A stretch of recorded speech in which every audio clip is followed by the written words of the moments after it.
Thank you, Scott. Yep. I definitely was muted. What up, man? Hey, I'm Steve Thomas at Choice Minis. It is 1,000 degrees inside of my office here. Oh boy. I don't know how to deal with heat. I am from the north, the great white north, the north that is so far north that we don't know how to deal with this. We don't even have air conditioners. At any rate, this is our birthday week. We are back on birthday week. We are doing a custom con from Adam's Custom Chapters. So this is actually the first that anybody's getting to see of it. I did a little bit of work earlier today. He wanted some dark blue metallic armor, so that's where we got to. I got some dark blue metallic armor. He's got a bird. We're going to work on some of the other details of our mini today. Oh boy, I'm already covered in sweat. This is gonna be a day, everybody. This is gonna be a day. So Scott, how are you doing tonight? Let's get the palette opened up. Let's get some color on there. First thing I want to accomplish is I really want to go through. I'm going to take care of evening out a little bit of the shadow color and also take care of all the pipe on our, the undersuit for our, excuse me, the undersuit for our con here. So obviously, as I'm doing that, I'm going to kill two birds with one stone. I'm going to use Scale Color. This is Scale Color Petroleum Gray. It's one of the colors that I absolutely love from Scale Color. So we're going to start applying that to the model, of course. This is birthday week. It is my birthday this week, Adam's birthday as well. So as a part of birthday week, we decided that, yeah, other than working, yeah, no kidding. No kidding, brother. I feel so bad for you and Adam this week. It is horrendous out there. I know that or Adam was saying to me that you guys are only working alternating days because, 1,000 degrees outside. So, that's going to be a thing. That's just going to be a thing that we all get to deal with. All right. Let's see if we can actually keep this dude in focus. No? All right. Slightly better. Slightly better. All right, so I'm just going around the model right now. I'm going to start off by, as I said, getting the undersuit in a couple of locations where it's actually visible. I'm going to ignore the undersuit in a lot of cases because it's either so deeply inside of something that, good luck, I'm never going to get to it, or you'll never really see it. There are lots of places where I will get to it. And then, as I said, I also wanted to even out some of the shadows on the armor itself. And this is just a good hint for anybody who's, dealing with very, very reflective surfaces. So obviously, our little dude here has got lots of really bright, shiny armor. A good way to deal with bright, shiny armor is to give it some contrast. So you can create contrast in all sorts of ways. We've talked about it on the channel in the past. But one of the ways that I like to create contrast the most isn't just contrast of color or contrast of value or contrast of hue, but we can also work to create contrast of finish. Scale Color being an exceptionally matte paint, and our very, very shiny armored dude here being a very, very shiny armored man. We can come in on some of the deep shadows. And while normally with matte colors, I actually sort of prefer coming in with a darker, with a darker color to sort of mop up with a nice shiny, or at least semi-gloss sort of black into the shadows. I normally use my black ink, which is just W. Dollarani black ink. It happens to be, pretty matte, or sorry, pretty shiny actually. It's got quite a bit of gloss to it, so it works perfectly in situations where I want to really accentuate the difference of nice black shadows. But today we are working in opposites. Today, Adam wanted super shiny metallic armor. So, to contrast against this super shiny metallic armor, I'm coming in with some nearly black paint that is very matte to matte out some of our shadows and give a little bit more depth, evening things out. Now, there is also an oil wash over lots of this thing, and part of why we've got such bright shadows right now is because the oil wash is still in the process of drying, but I'm impatient and I want to get this done on stream today. So I figured I'd start off there. Let's get that one last bit of undersuit that is on the hip and clearly visible. And then we're going to start moving into our silver details. I'm also gonna get... So obviously, I actually started painting this guy this morning. I got him partially assembled last night. I finished up bases and assembly to this afternoon, actually. So most of the work that has happened on this guy has been in the last 24 hours. So I am shocked that I've gotten this far. This is not my normal pace for getting things assembled, but you know what? We'll go with it. It actually looks not bad. We are doing some good work here. So now that that's done, or at least done for now, as I wait for some of that stuff to dry off, I might give it another quick coat here as we get closer to highlighting that stuff. But I'm going to swap right now. This is Vallejo Metal Color White Aluminum, and this is what I'm going to be base coating all of the trim on this guy with, because that's what Adam asked for. So, you know, if for some reason, great viewers out there, and Scott, well, viewer and Scott the viewer, other people who will watch this video later, if you want to get me to paint your minis for you, I am happy to do commission work. I work on single models or small groups. No more than 6 models at a time, because otherwise I will grow to resent you, your model, and the entire existence of this hobby. Which I feel is a fair trade-off. There's definitely a day where, or there have been days where I feel like I should be allowed to resent basically everything to do with this hobby. So yeah, aside from the hot weather this week, and it being my birthday, it is also Canada Day today. So we are celebrating Canada's birth as was set out at a time in the past. So to celebrate Canada Day, we're going to be doing some Canada Day trivia later, because I feel like we don't get enough Canadian trivia out there. So we'll take some time. We'll talk some Canadian trivia. So brush up on your Googling skills. If you're in chat, you know, cheat if you'd like. If you don't have to cheat, it's better. It feels more authentic that way. But you know, if you want to cheat, brush up on them Googling skills. Start looking up Canadian trivia. I mean, you could start now. You could start when it's actually happening to us. It's really up to you.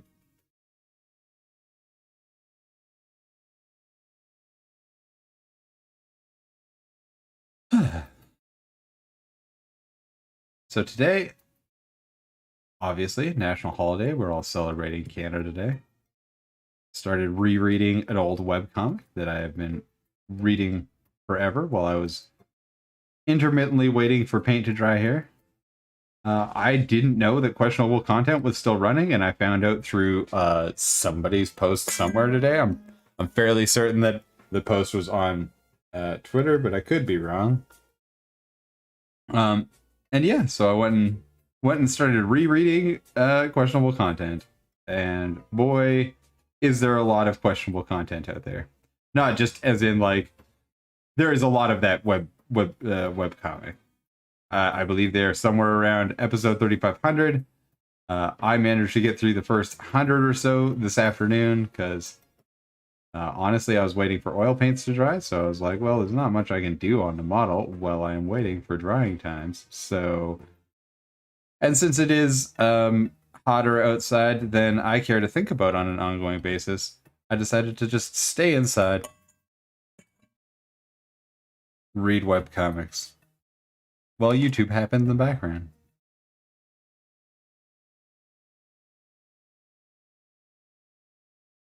Yeah, let's keep on keeping on here. Again, this is Vallejo Model Color White Aluminum. We're just throwing this onto the model. I'm here. What? You're not allowed to be here. You're ruining your own birthday surprise.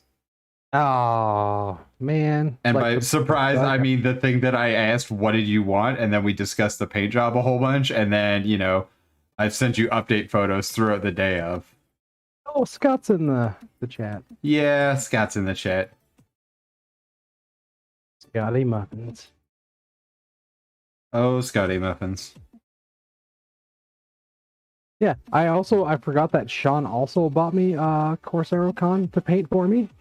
Neat. because he got like a third party one, I think. Cool. Now we're gonna have Um, dueling paint jobs for Casero Con from all of your friends. Apparently. But I did come up with an interesting idea on how to do it for the Warhawk, so it makes sense to have two guys that are pretty much identical. Oh yeah. They are going to be twin brothers who are storm seers. Cool. Yeah. So they're going to be crazy magic guys. That makes sense to me. Yeah. I And then haven't they can finished have- off they can eyes yet, have a- so I can definitely make him more magical if you want. Sure. So how was your day other than hot and sweaty? So sweaty. It was also very humid because I was working next to the river for 3/4 of my day. Ooh, river. And that site, because we're a subcontractor for the company doing the work on the Fifth Ave flyover. Oh yeah. So their company policy is that you have to wear long pants and t-shirts with 4-inch sleeves, Oh, as well no. as full safety vests. So not my usual like just strip harness, that just reflective strips. Yep. Safety glasses and a hard hat and gloves at all times. So no. that was super fun. And by super fun, you Hey, mean it's the other Mitch. thing? What up, Mitch? Yeah, man. I'm glad to have you. Look at you guys showing up for another stream. Today we are painting. So, Adam, do you want to explain what I'm painting while I continue to paint it? Yeah, I can explain that. All right. Steve is painting a mini from the only Primaris White Scars mini. He did have a Firstborn mini as well. He actually had two Firstborn minis because he came off the bike and then on the bike as well. Yeah, he did. But people had a big problem with that mini because he's supposed to be this really awesome swordsman, but he's using like a European style longsword, and everyone's like, that totally breaks. Like the mini's awesome, but that sword choice breaks it.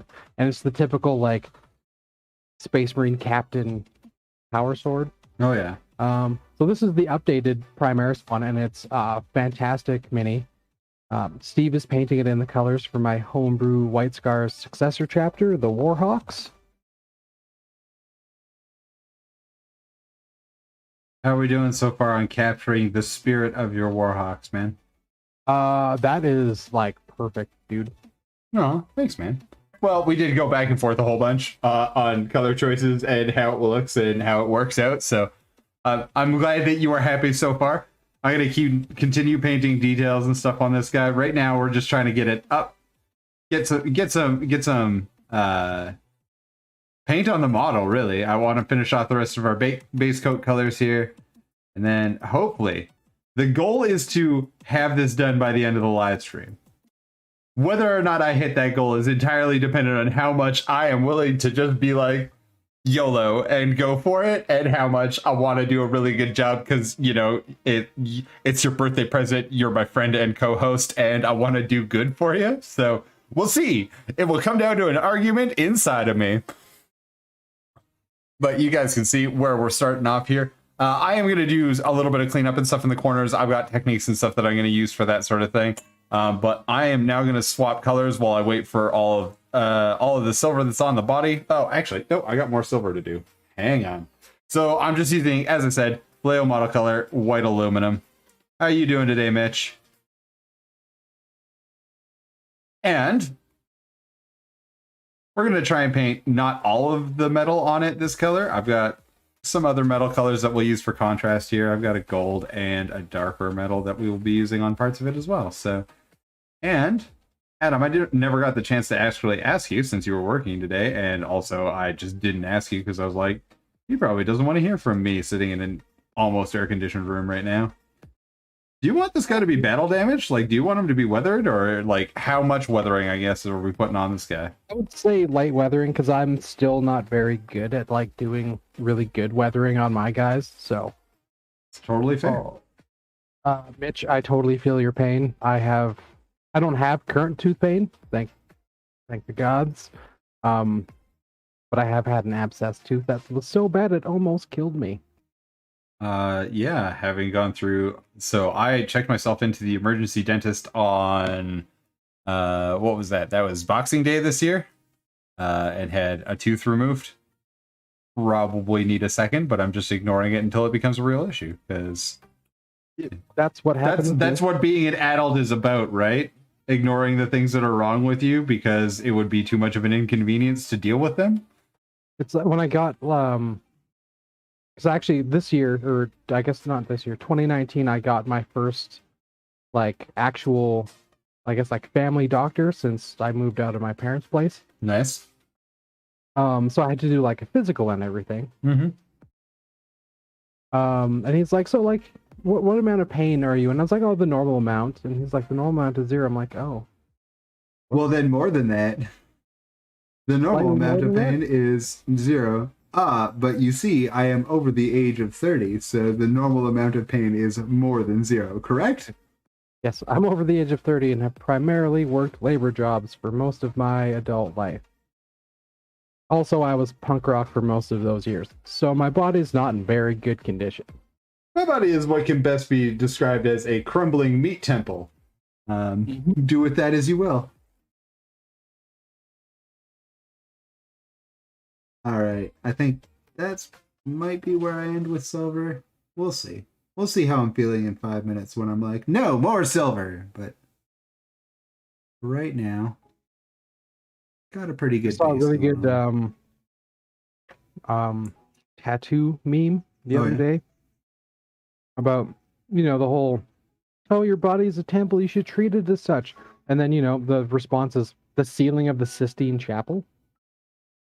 Fair enough. My body is a crumbling meat temple that I hope to be rid of as soon as possible.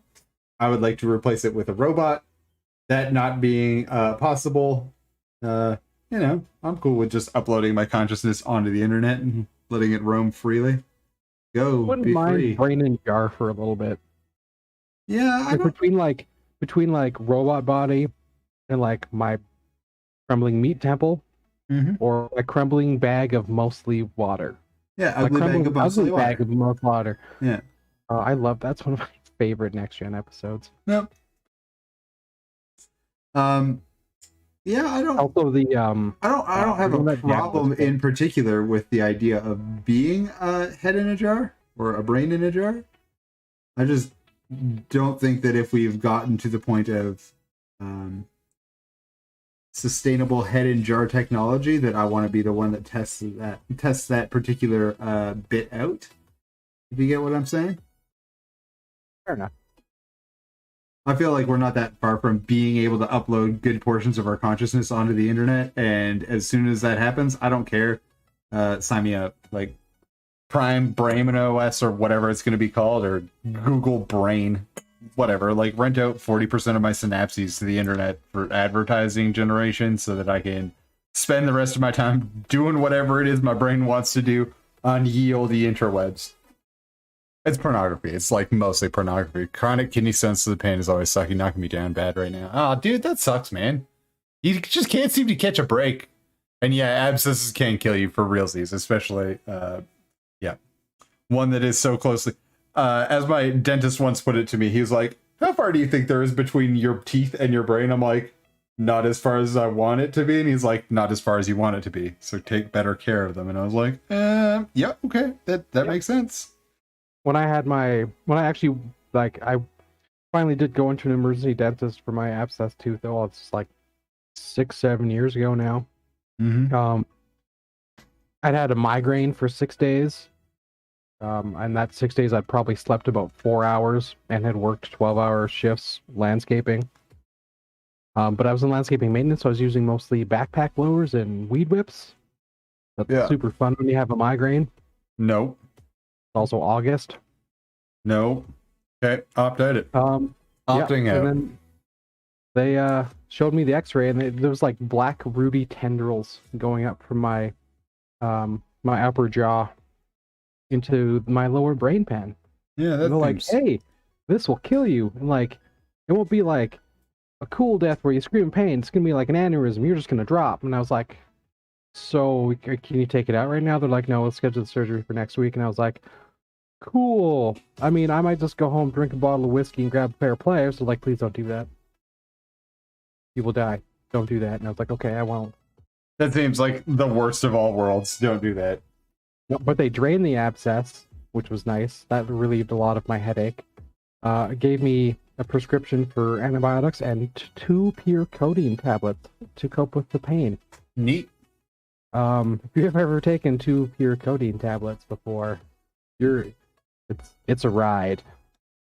I'm surprised I made it home on my own. I am allergic to opiates, so it's crappy, but like, you know, when they're doing pain management in hospitals, I get the really good stuff, and when I'm outside of hospitals, they're like, you get Tylenol, and I'm like, but can I have T3? They're like, allergies, bud. And I was like, oh, sad allergy noises. I am so glad I don't have allergies. Yeah, it's not one that comes up very often, other than when people are like, yo, want a bump? And I'm like, nope, can't do that, we'll die. And they're like, you won't die. And it's like, no, actual medical condition will die. Like, actually, yes, we'll die. There was one explaining to them. Oh, go for it. There's a guy that Scott and I work with. He's the guy that I was postulating the other day that could be Faye. Yeah, okay. He doesn't drink at all because he has heart murmurs, and he's like, I don't drink coffee. I don't like drink alcohol. And I was like, oh, like reasons like they'll kill me. Like I will have a heart attack and just die. And I was like, all right, you don't do that. You just keep chain smoking cigarettes and doing fat bong rips. Yep. You do you. As long as it's healthy and it's not hurting other people, keep on keeping on, brother.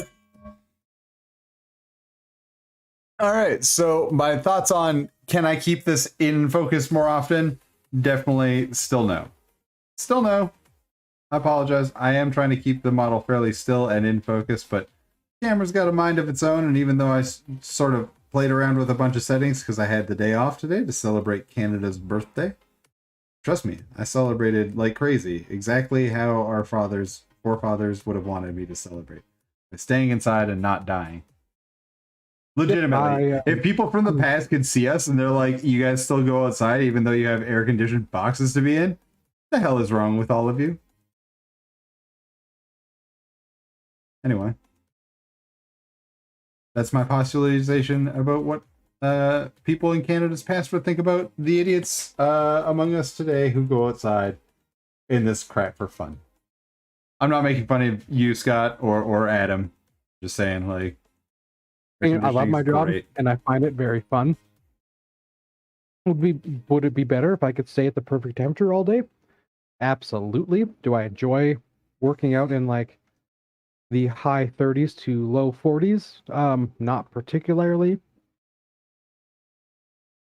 Yeah, I gotta say, not every time I've lived in a country or been in a country or been near a country that has had these sorts of temperatures, they don't muck about with it. They're like, oh, yeah, no, it gets that hot. We should really have, like, infrastructure surrounding it.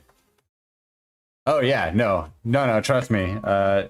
You are absolutely correct to think that way, Scott. But, yeah, every time I've been in a country that has had this sort of, like, heat and temperature and, like, knows about it, in every case, they're like, hey, we've made lots of infrastructure changes around this. There are, like, places for people to go inside and get cool. We have outdoor cooling. We have, like, all of the stuff that you would assume would be just a part of being in a society where there's 30+ degree heat at least some of the time, except for Great Britain. Great Britain has exactly no idea how to deal with heat either.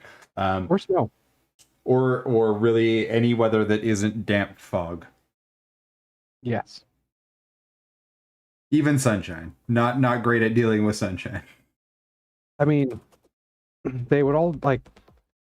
The overlords are asleep right now. Let's make fun of the royal baby. Okay, so to destroy Britain, you just need to create a weather machine that just creates a sunny spot, and they will all just flash fry into like piles of ash because they're all so pale.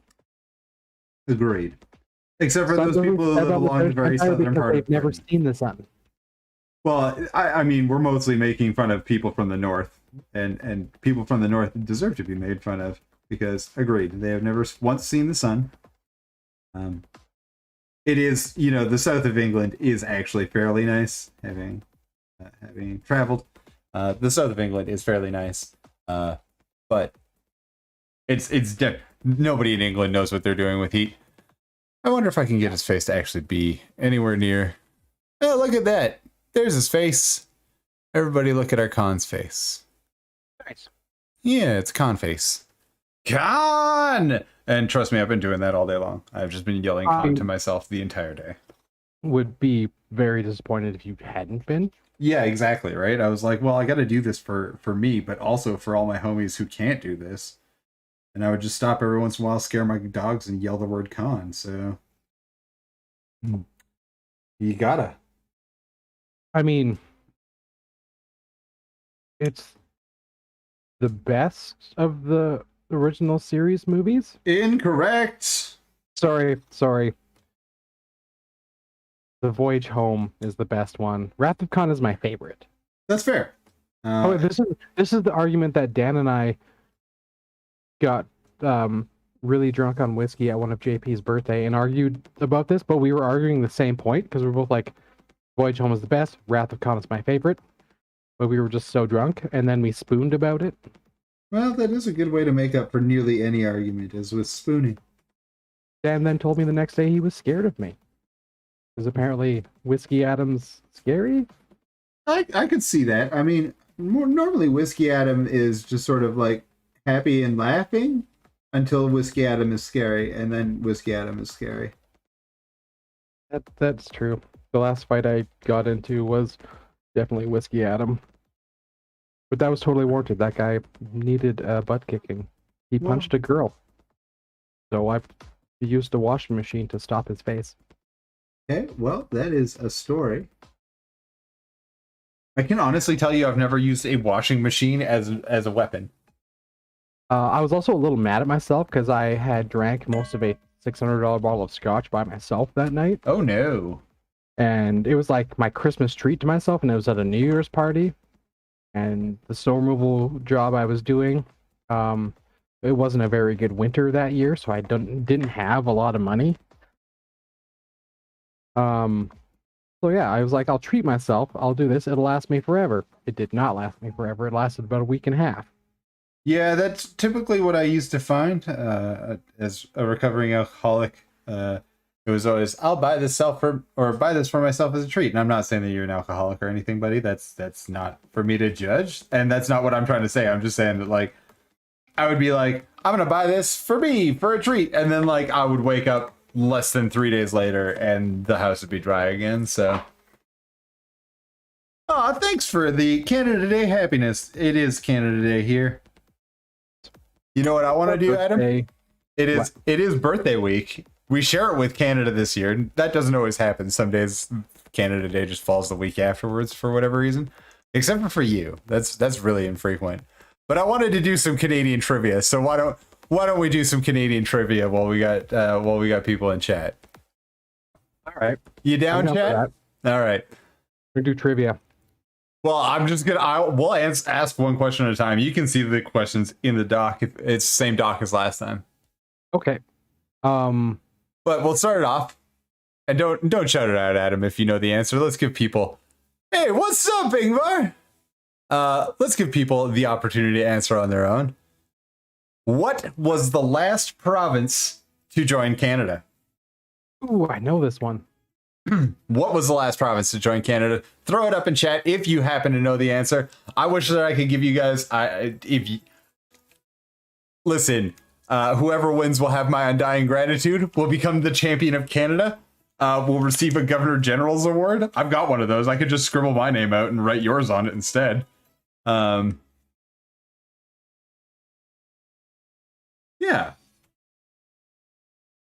I mean, and by scribble it out and write your name on it, or scribble my name out and write your name on it, I definitely mean that I am going to Photoshop my name off of it and Photoshop whatever your handle is onto it, because that feels right.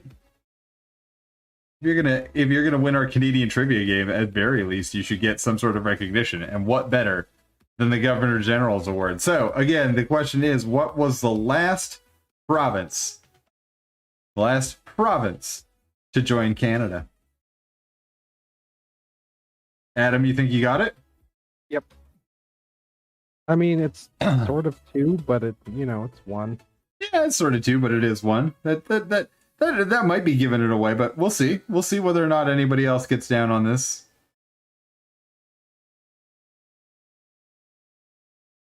Oh boy. And I wanted to. I mean, you all have the internet. If you guys fail at this trivia, I'm gonna be a little disappointed. Yeah, I already told everybody right off the hop. I was like, hey, I'm going to do some Canadian trivia today. So, like, warm up your Google skills.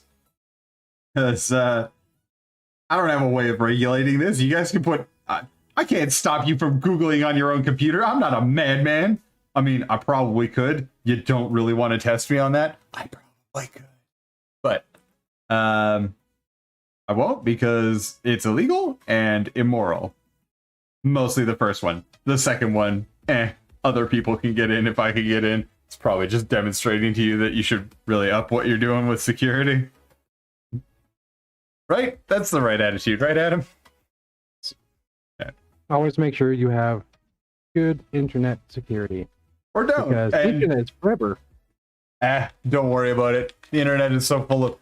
Listen, my credit card numbers and social security number have been lost by so many companies and traded so many times on the dark web that it don't matter. And if you think yours hasn't, you're wrong. The battle for internet security is a lost one that we have no idea how to recover on. So yeah, it's like the war on drugs. It is now over, people. Drugs won. Yeah, everybody, congratulate drugs on winning the war on drugs. All right, Adam, what was your guess for the last province to join or to become Canadian? Newfoundland, Labrador. Indeed, you are correct. As a matter of fact, it's actually just Newfoundland, as weird as that sounds. Oh, it was 49? Yeah, so they joined after having decimated their male population in the Second World War. And that was when they finally decided to join Canada. Love our Newfoundlander friends. They do speak an entirely different language. Well, part of that is being isolated on an island in the middle of the Atlantic for like generations. So yeah, that happens when you actually. So fun story.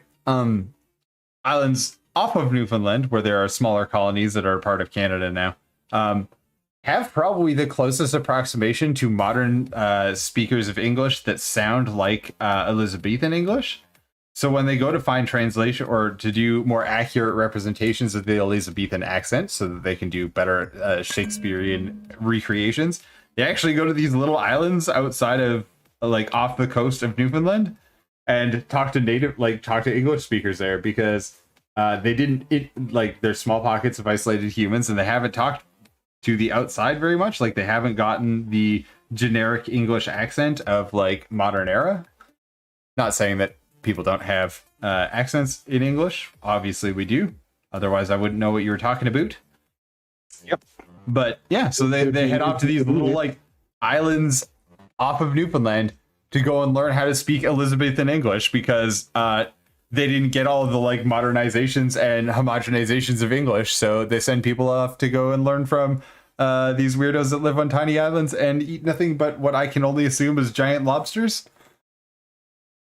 Because I'm going to be slightly defacing towards our Newfoundlander friends, because at certain points in my life, I feel like most of Alberta's population has actually been Newfoundlander. So, feels right. In the early 2000s to like the mid 2010s, I'm pretty sure Alberta's population was at least 35 to 40% Newfie.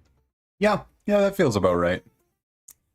All right, I need to run for a second. I got to swap out my water because I'm basically done with. I'm going to do a little bit more as far as metallics and stuff go, but I'm going to wait on that stuff until we're a little bit closer to the end. So I want to swap my water cup. I will be back in like 2 seconds. Adam, why don't we ask everybody what was or our next trivia question about Canada? I hope you were ready, chat. So the next trivia question about Canada is: in which year did Canadian women win the right to vote in elections? This one I didn't actually know. I only know because I have a cheat sheet. Haha.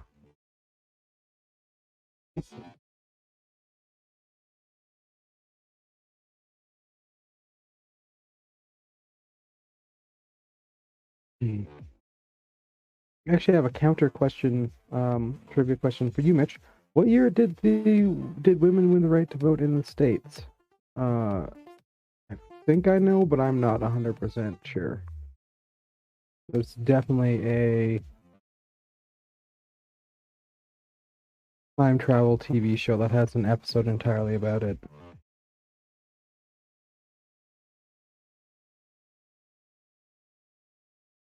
All right, I'm back. Still no answers in chat. Come on, guys. I did ask Mitch a counter question to basically same question, but in America. Ooh. All right. All right. Mostly just because I'm curious. I think I know, but I can't be quite sure.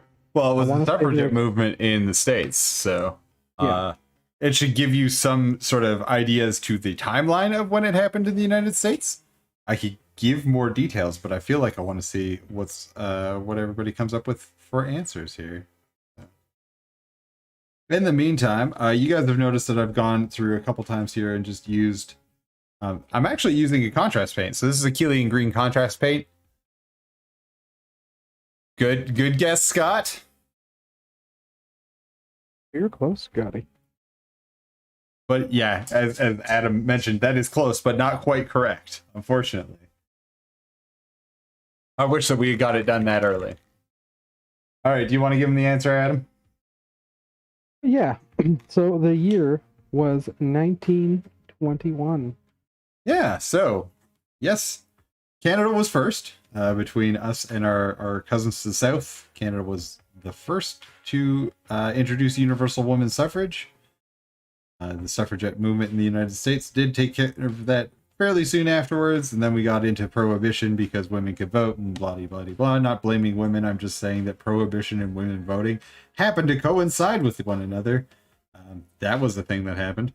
Canada didn't do much better with the Canadian women's vote. We managed to vote in the same prime minister 3 times in a row, right in the 1920s. So cool. All of the things that the conservatives said about how women would just vote whatever their husbands told them to is, I guess, came true. You know what? It was really important, but for a long time it was just, yep. I don't know where I'm going with this. I'm going to be on the wrong side of history for even bringing all that crap up, but that was what happened after we decided that women could vote. The answer, not enough. Not enough. All right. Sorry, I keep meaning to actually show you guys the bottle, but I am using Achillean green.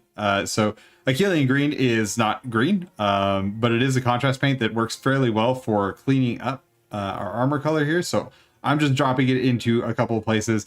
I'll also be going around with our much matter black, just going back and forth between those two colors to sort of sharpen up lines on edges and stuff like that, really give better contrast into the shadows. But the other part of it that I wanted to do right now is I do want to start working on our red areas. So the major colors that I got from Adam was dark blue, red, and silver for the trim, correct? Yeah. And then the red was all really just like it would be like the chapter symbol and like company markings and whatnot. Fair enough. What about these ropes across the front of his chest? Ooh, those would actually be really good red. All right, let's make them red. Let's make them red. Last province is Mexico. we haven't connected Mexico to Canada yet. Working on it. Are we? Because I feel like that's not something we're working on. I feel like we don't want to build a wall to keep the Mexicans out. Actually, every time I've crossed the border in the since 9/11, it has been easier for me to cross the border back and forth from Mexico to from Tijuana to every time I've gone across the Tijuana border, it has been easier than going across any of the Canadian American borders. And I don't know why, other than like the amount of traffic at the Tijuana border seems to me that they would be like pretty good at getting people through at a fairly rapid clip. I mean, I used to walk that border because you know what's cheaper in Tijuana? Basically everything. And when you're a poor man living in California in the mid-aughts, you do what you can to save money. Let me tell you, you can save a lot of money by just hopping that border. Good times. Cheap medicine, cheap tequila, cheap entertainment. It's good times. Good times. So to start off with all of the red areas, and not all of these areas that I'm painting with this are going to end up red. Some of them will stay the leather brown color, but a lot of this stuff is going to be red when we're done. And I just want to use this brown. So this is a fairly red brown color. So this is leather brown from Scale Color. I'm using this as a base coat just because it is a little bit deeper than the red I'm going to be using across this stuff. And it gives us a nice solid base coat to work off of across all of these little details. So these ropes across the chest. And then you can also see that I've done like his glove for handling his harpy eagle. Because we talked about it. And harpy eagle seems like about the right... You know, this sort of worked out a little too well, Adam, because it's about the right scale too. Like harpy eagles are fairly large birds. Like they're fairly large in the eagle family, period. Are they not the largest eagle? It depends, I think. But like as far as like a breed, yeah, they are one of the largest. And it's about the right size. So if you look at the eagle in comparison to the size of the dude, it's actually about the right size for a...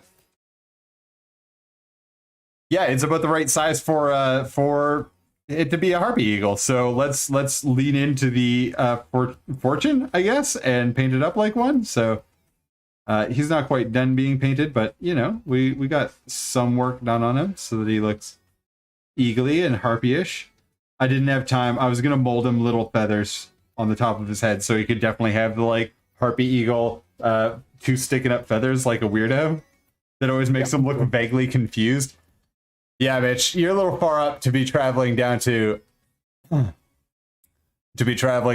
down to Tijuana and grabbing all the cheap stuff. I lived in National City, which is like, so there's Tijuana, and then on the American side is San Ysidro, and then just north of that is National City, and that was about where I was staying most of the time. So, yeah, there's nothing quite like having to take the train one stop over and getting off in Tijuana, basically, like walking through the border through the world's sketchiest McDonald's. I've never seen a McDonald's that has an armed Marine guard at the door, but, well, I hadn't until that point, but I definitely have now.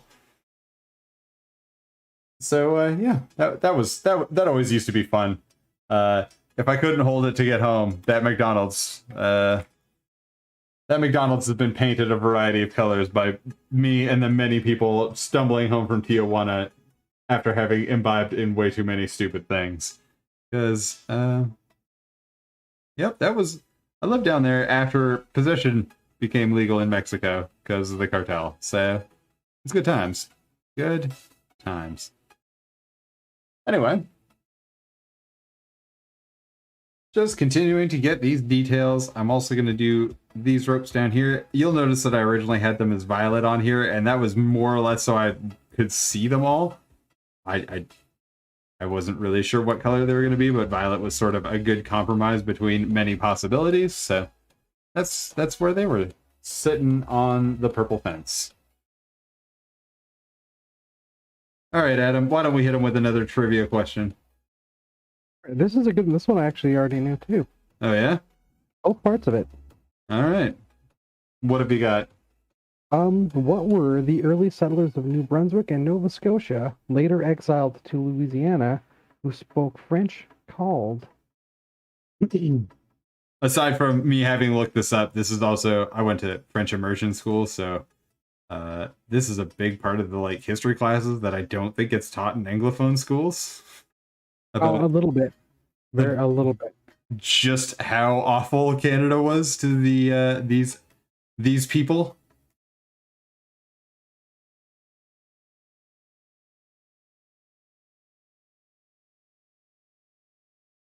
That's fun. I mean, it did come up with some of the world's greatest and most unique cuisines, so I guess we can go with that. That was probably pretty all right. I mean, being a forced exile and probably mostly a genocide, not great, but like the other parts of it were all right.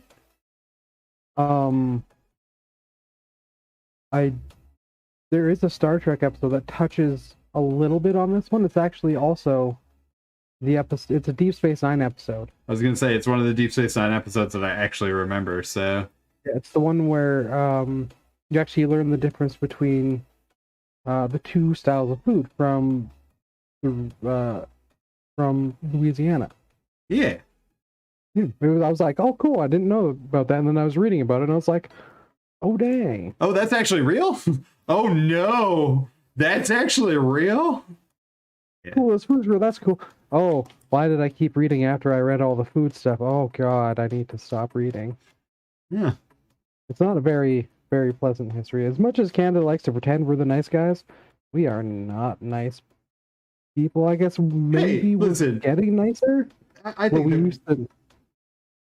think that we deserve a special prize because we came from two different colonial powers and only managed to commit like 3 or 4 genocides out of it. That's pretty good. Like that's fewer genocides than either of our colonial founders have done. So like kudos, but also, oh God, why? Yeah. Fewer genocides is not 0 genocides, but like it's fewer. So that's positive, right? Fewer is better in this case, for sure. I would score genocides like I'd score a game of golf. The less you have, the better it is. Yeah, really, the better for everybody. Like, no one's gonna get 0. Some people might get negative genocides. I mean, if they're like really into that sort of thing, but like the second you stand by and watch one happen, kind of not so on the right side of history, but that's fine. It's only happened like twice in my lifetime. I mean, to be fair, one of those times there was legitimately nothing I could have done about it. I was a baby, so, well, 6. Man, I am giving away a lot of personal information on the internet. I hope that doesn't come back to bite me. It's fine. It's all already out there. If you want to go buy it, it's on the dark web. I know it's on the dark web because I've gone looking for it. Also because I got lost in like 3 different scandals that included it being released once publicly and twice it was sold and retransacted on the dark web for like a month. Security monitoring software kept telling me, it's like, yeah, you got sold again. Do you want me to change all your passwords? And I'm like, uh-huh. I guess. Fun fact, Mitch, our heads actually do flap up and down a lot when we talk, just like on South Park. That part is actually accurate. Yeah, the beady little eyes thing, I don't think that my eyes are particularly beady, but my head flapping is absolute, like, I don't know how they got, like, how they recreated it so accurately, but it looks exactly like that. Yeah. It also gets so cold here in the winter that our houses freeze shut, and we have to live in igloos in our backyard. I mean, it's not that the house is freeze shut, it's just that I like living in the igloo, man. Like, I could probably live in the house, but I got that good old igloo out there. Why wouldn't I live in it? I mean, why else would I have thick, woolly, warm dogs? Yeah, why else would I love being cold? Right? You know what I can't do? I can't take off more skin right now, but I absolutely can put on more clothing at any point in time. I mean, I'm not going to put on more clothing right now because that would be suicidal at best. But like, yeah, that would be horrible. Listen, the fact that I'm wearing pants is only because I'm afraid if something jumps and the camera slips that you would see my doodle. So like, I'm wearing my shortiest short shorts right now. Ooh, are they skin colored? No, I started going to the gym a lot after I bought those, so those ones don't fit my thickness anymore. Yeah, it is. Thank you, fine blue man. Yes, your shiny blue man is definitely on screen. We are together in our shiny blue nice. All right. I spent 3 months in Greenland and you absolutely can get stuck in a building. Like, Yep. I know that Adam and I are joking around about living in the backyard, but like, yeah, my back door freezes shut at least a couple times a winter. Just In happens. winter, my windows freeze shut in this apartment. Oh yeah. What was the answer to the trivia we were asking, anyways, in celebration of Canada Day? It's the Acadians, also Oh, the right. origin of the name Canada.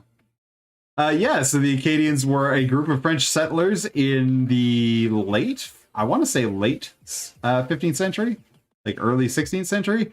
And Canada decided that we didn't like them because reasons, it's complicated. They weren't the right type of French. At any rate, we sent them to Louisiana because we hated them. The fun part about that exile is it was the other French that sent them. Oh yeah, it was the right type of French. Okay, it was Catholics versus I think French Protestants or something like that, but don't quote me on that one. It's been a really long time, but basically one type of French people were like, "You're the wrong type of French people. Get out of here." And they were like, "No, we're in New Brunswick. You're in Quebec." And they were like, "Cool, we're going to commit a genocide until you leave." And they were like, "But," and they were like, "Exile now or dead." And they're like, "Oh, exile, I guess." And then they made Cajun food. Creole. And Creole food. And Creole the language. Well, Creole the language also came out of the slave trade. So, like, 6 one way, half dozen the other? I prefer Creole food over Cajun. Really? I've always been partial to Cajun food. Don't get me wrong, Creole seasoning, great stuff. But, like, if I have the opportunity... I can't remember, like, which one is like the rich city food and the other one is more like the country bumpkin food. Creole would be your, I don't want to describe it as country bumpkin, but it is the more rustic of the two. There's different ingredients because certain ingredients were considered to be a little bit higher class and were expensive to buy. Apparently that was tomatoes. Yeah, it was. I really enjoy Creole food a lot. Weird food fact. Really good Creole jambalaya, actually. Fair enough. Weird food fact: tomatoes, as much as they are synonymous with like a lot of European cuisine, are a New World vegetable. Well, fruit technically, but like let's not get into that too much. It's like how bananas are technically a herb. Yeah, well, bananas are grass, and they're the most disgusting form of grass. Mostly because I'm allergic to them. But bananas will kill you. Yeah, well, you know what? I don't want to die by banana death. That seems like the dumbest way to go, especially when it's completely foreseeable. Most of the time when there's going to be bananas and things, I'm just like, I'm not going to eat that thing. And if there happens to be a banana in that thing, then I go and eat like a handful of like, what's it called? Benadryl. And I'm normally okay, scratchy throat, get all puffy, but like I don't die. So, you just gotta take precautions. I have an EpiPen somewhere. That's the best place for it, somewhere. It's in the freezer downstairs, and it's totally still potent and not expired by like 6 years. Being superhuman and having no allergies, I don't know what that feels like. Knowing that a food could kill you at any point in time if somebody was like mean enough to shove it in your face hole? Yeah. I don't know that feeling, though I have had moments where food has almost killed me. I once choked on a lifesaver and like had to have the Heimlich performed on me. Isn't that the entire point of lifesavers? Is that there's a hole? Yeah. There's a hole and it gets stuck on your dangling and then you just start choking. It's awesome because then it falls off your dangling, just falls right down your esophagus. And Mitch, you are correct. That is normally the case. I'm allergic to both, so I am mildly allergic to latex, but I go into anaphylaxis while I ingest some of the complex proteins in bananas themselves because they tested both for me. Weird situation there, but yeah, actually, I am allergic to both parts of it, and being allergic to latex means that you're allergic to most of the tropical fruits, so it doesn't just extend through bananas. Yeah, it definitely is not a lifesaver. You are correct, Mitch. That is definitely not a lifesaver. Holes in the middle so that you can breathe through them still almost managed to terminate Adam. Yep. And I'm not saying like I was a kid. I think I was like 18 or 19. I really want to know, like, I want a screenplay now where that is like the Terminator plot. except for in this case, it's trying to go back in history and like lodge itself in the throat of Kyle Reese. It's like a Reese's Pieces. No, just as a regular old lifesaver candy. Like the Terminators have run out of options. They don't have any more T-1000s to send back through the well, so they're like, I don't know, try a lifesaver. They're running out of energy and time, and they're like frustrated and sending increasingly small things to try and kill Kyle Reese or John Connor. And they're like, I don't know, a lifesaver candy? Can we kill him with a lifesaver candy? Everyone's like, okay, if we send it back to exactly this date, we're pretty sure that Kyle Reese will eat it. Sorry. And the lifesaver candy will still be played by Arnold. Yeah. I've come to save your life. Come with me if you want to live. Yep. Good times. Now I just want a really ridiculous series of movies. This is why I want copyrights to expire faster, so that we can all just make fun of these things. Like, Disney is the worst perpetrator of this, but like no company that owns copyrights is great at it. But as increasingly over time, things have taken longer and longer to go into public domain, and I just want a public domain Batman movie. Not one public domain Batman movie. I want a whole bunch, and I want them to just be weird and fun and dumb. Because I'm tired of seeing what Warner Brothers thinks it should make as far as Batman movies. I want to see what weirdos with no money and dreams want to make out of a Batman movie, because that seems like a way more fun version of Batman. We've seen campy Batman. We've seen sad Batman. We've seen Ben Affleck Batman. Batfleck. We're about to see Robert Pattinson Batman. Why don't we just give it to some utter weirdos to have Batman for a while? We've also seen Batman with nipples. Oh yeah, I'd nearly forgotten about the bat nips. That was Val Kilmer Batman. We've also seen World Handsomest Batman in George Clooney Batman. He did too. Yeah, he did too. He did Batman Forever and Batman and Robin. Yeah, and Val Kilmer did... No, Batman Forever was Val Kilmer. Because that was Val Kilmer at... Oh, was it Val Kilmer in that one? No, I gotta think. Val Kilmer was Batman Returns. No, Batman Returns is Michael Keaton still, isn't it? Did Keaton do one or two? Keaton did one. He did Batman. He did Batman 89? Yeah. Okay. I'll take your word on it. I've watched Batman 89 like twice, I think. The one I've watched the most is objectively the worst one. I mean, we can argue about it if we want, but I love Moose Knuckled Up. What's his name? The comedian. He's really tall. Plays Ace Ventura. He's Canadian, or was Canadian.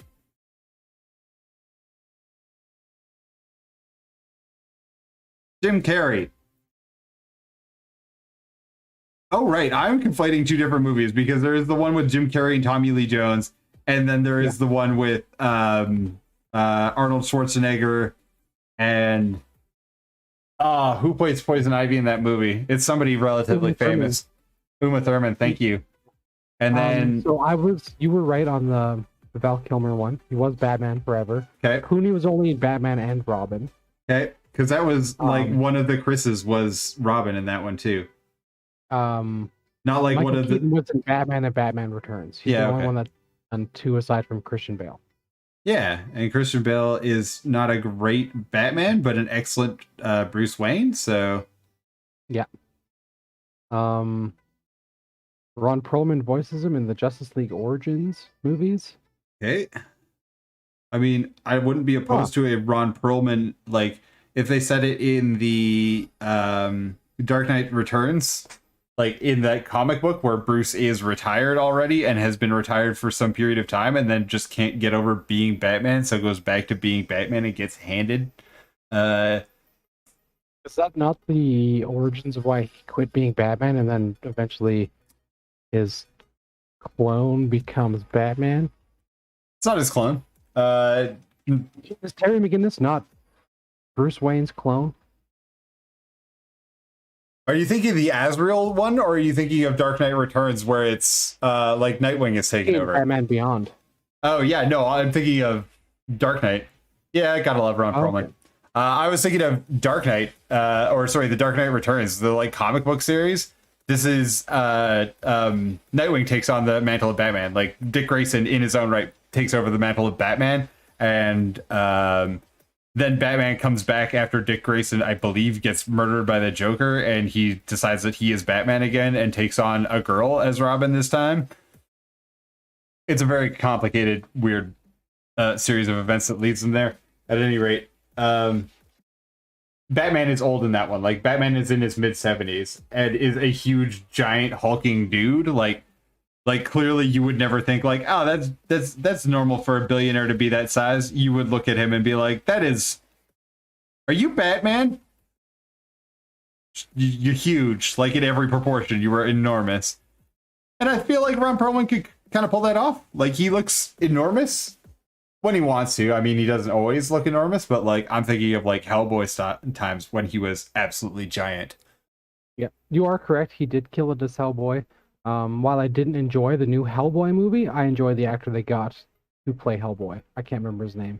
David Harbour. David Harbour, yeah. I was going to say, Breakthrough was in Stranger Things, which I haven't watched any Stranger Things since the first season. I feel sort of bad for it, but... Season 3 is excellent.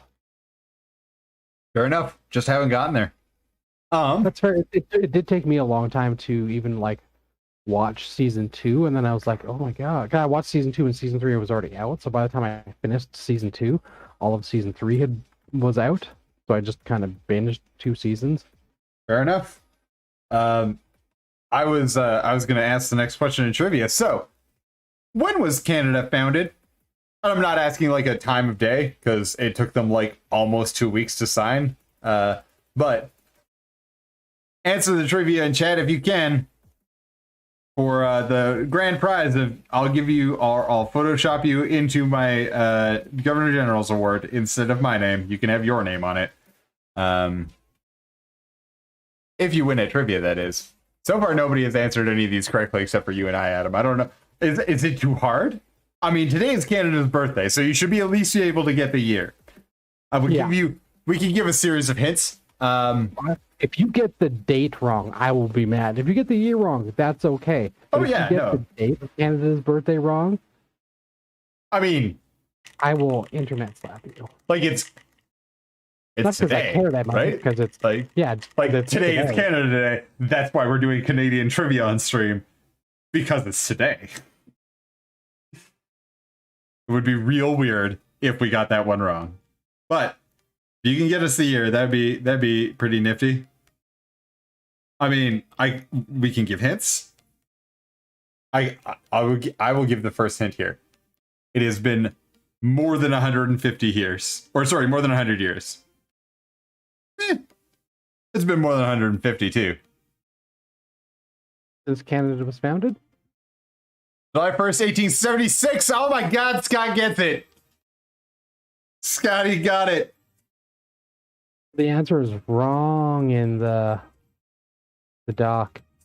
Yeah, it is. I am off by 100 years. That was our centennial.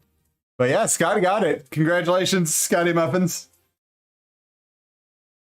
for knowing that Canada was in fact founded on July 1st, 1786 or 1867. Wow, boy, my brain. This is the problem of having a brain at all. When it is overheating, it stops being a reliable source of anything. But yeah, Canada celebrated its 150th anniversary in 2017. Which I think is the first time you and I actually hung out on your birthday. Maybe it was the year before that. I don't remember, Adam. That was when we went to Palomino, and then we went back to your place, and then went to the river and watched the fireworks. And they're like, the river is the perfect spot to watch it. They lied. It was a horrible spot. Yeah, well, lying is sort of what the government does, right? Okay. There's a couple of things that I want to do to this guy. One of them, I want to put a little bit of a glow. Adam, one question for you. What do you want the handle, like, how do you want me to paint the handle of his sword, like the grip? And do you have a particular preference for the color of the horsey head at the top, and then there's these little like circular plates. I don't, you can see it there. It's sort of shiny on the stream. Yeah, the circular plates and like the horse, I would probably do a bronze. The handle, you could just do leather. I'm okay with that. That's how I do all my sword handles. It's just like worn leather. Right. Then It makes the most sense. We will get some leathery colors on there. Oh, fun fact about 40k. Ooh, all right. I guess technically it's 30k. All right, I'll take a 30k fact.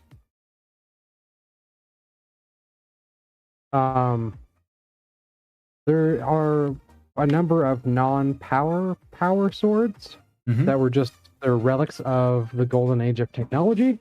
Because apparently, in the year like 20,000, people were still like, you know what would be really good right now? A broadsword.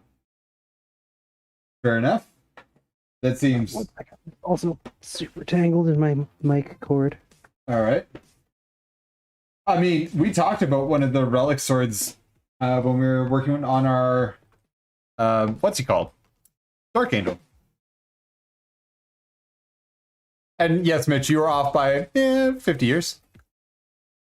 51 years, which is actually relatively close for a non-Canadian to get. Next up, what was Canada Day originally named? So we've been celebrating this holiday for what, 154 years? 154 years now. Yeah. It is the 155th anniversary of Canada, I guess, next year. What was it originally called? As it hasn't always been known as Canada Day. Fun story. We're also one of the newest flags out of everybody in the G8. So, or we are the newest flag out of everybody in the G8. All of the other countries have had different flags, or the flag, their flags longer than we have. I promise, I can actually talk and think, just not when it's like 45 degrees outside. And 45 degrees in non-freedom units. That's like 100 and some odd degrees in freedom units. Mitch, can you convert it into freedom for us? I feel like you would be better at it than we are. How many warm freedoms are we at right now? What is our freedom warmth conversion? Oh, a hint for the answer to this trivia? Hmm. It's actually what Canada was originally formed as. Ooh. Are we talking originally? Because we were originally formed as a corporation, so... Yeah, not that one. Yeah, that's why we're... 104. Thank you, Mitch. 104 freedoms currently outside. Both too many and not enough. So much freedom. I think it should be $1.05. We're going to change this conversion so that we are 105 freedoms outside. I'm glad that you can laugh along with us on this one, Mitch, because I don't mean to be insulting. I'm just trying to keep everybody included on this one. Yeah, I mean, they're one of two countries that still use it. I actually don't know who the second one is. One of three countries that still use the imperial system. One of them it's near India, and I'm forgetting, it's not Bangladesh, but it's one of the other ones, and it's nearby on the western side of India by Pakistan. Don't know that name. Yeah, you are usually much harder than we are right now, except for, and it's the same for everybody. Like, you kind of get used to whatever temperature you live in. I mean, I've met chaps who've lived in, like even I lived in the tropics for a while, and you get used to this temperature when it stays this temperature for a while. Unfortunately, we live in a dumb place full of stupid morons who don't understand that air conditioning is a thing, including myself. I am including myself as the stupid moron. We have two mobile air conditioner units, and I went the other day to Home Depot, actually after the last live stream, so on yesterday. I went to Home Depot and was like, I just need a new, because the mobile unit, the hose had broken. And I was like, it's fine, I'll just go buy a new hose for my mobile unit, and that way we'll have two units, and we'll probably be able to cool the house down. Nope. I mean, it's no worse off, I guess it's not much different for us than it was for Texas freezing last year, right? Like, when Texas froze over, We all laughed. everything descended into bedlam, and we were like, you guys didn't think that you had to cold proof you're generating your power system, and you separated it from the national grid so you have no back. Did you want to die in the first like minor amount of cold that came up? Because it seems kind of like you do. At any rate, I don't need to make more fun of Texas. Calgary is indirectly responsible for Ted Cruz, so sorry everyone. Our bad. It's not the worst thing we've created in Calgary, but like he is trying very hard to become the worst thing we've created. Ginger beef was created in Calgary. Sorry? Ginger beef was created here. Yeah, I know ginger beef was created here, but also Ted Cruz. But like, not the worst thing that we've done to the world. Not the worst. Oil company headquarters being here pretty much guarantees that whatever climate change we're going to go through, we're at least like responsible enough that we should have to like hang our heads in shame for like 20 to 50 years.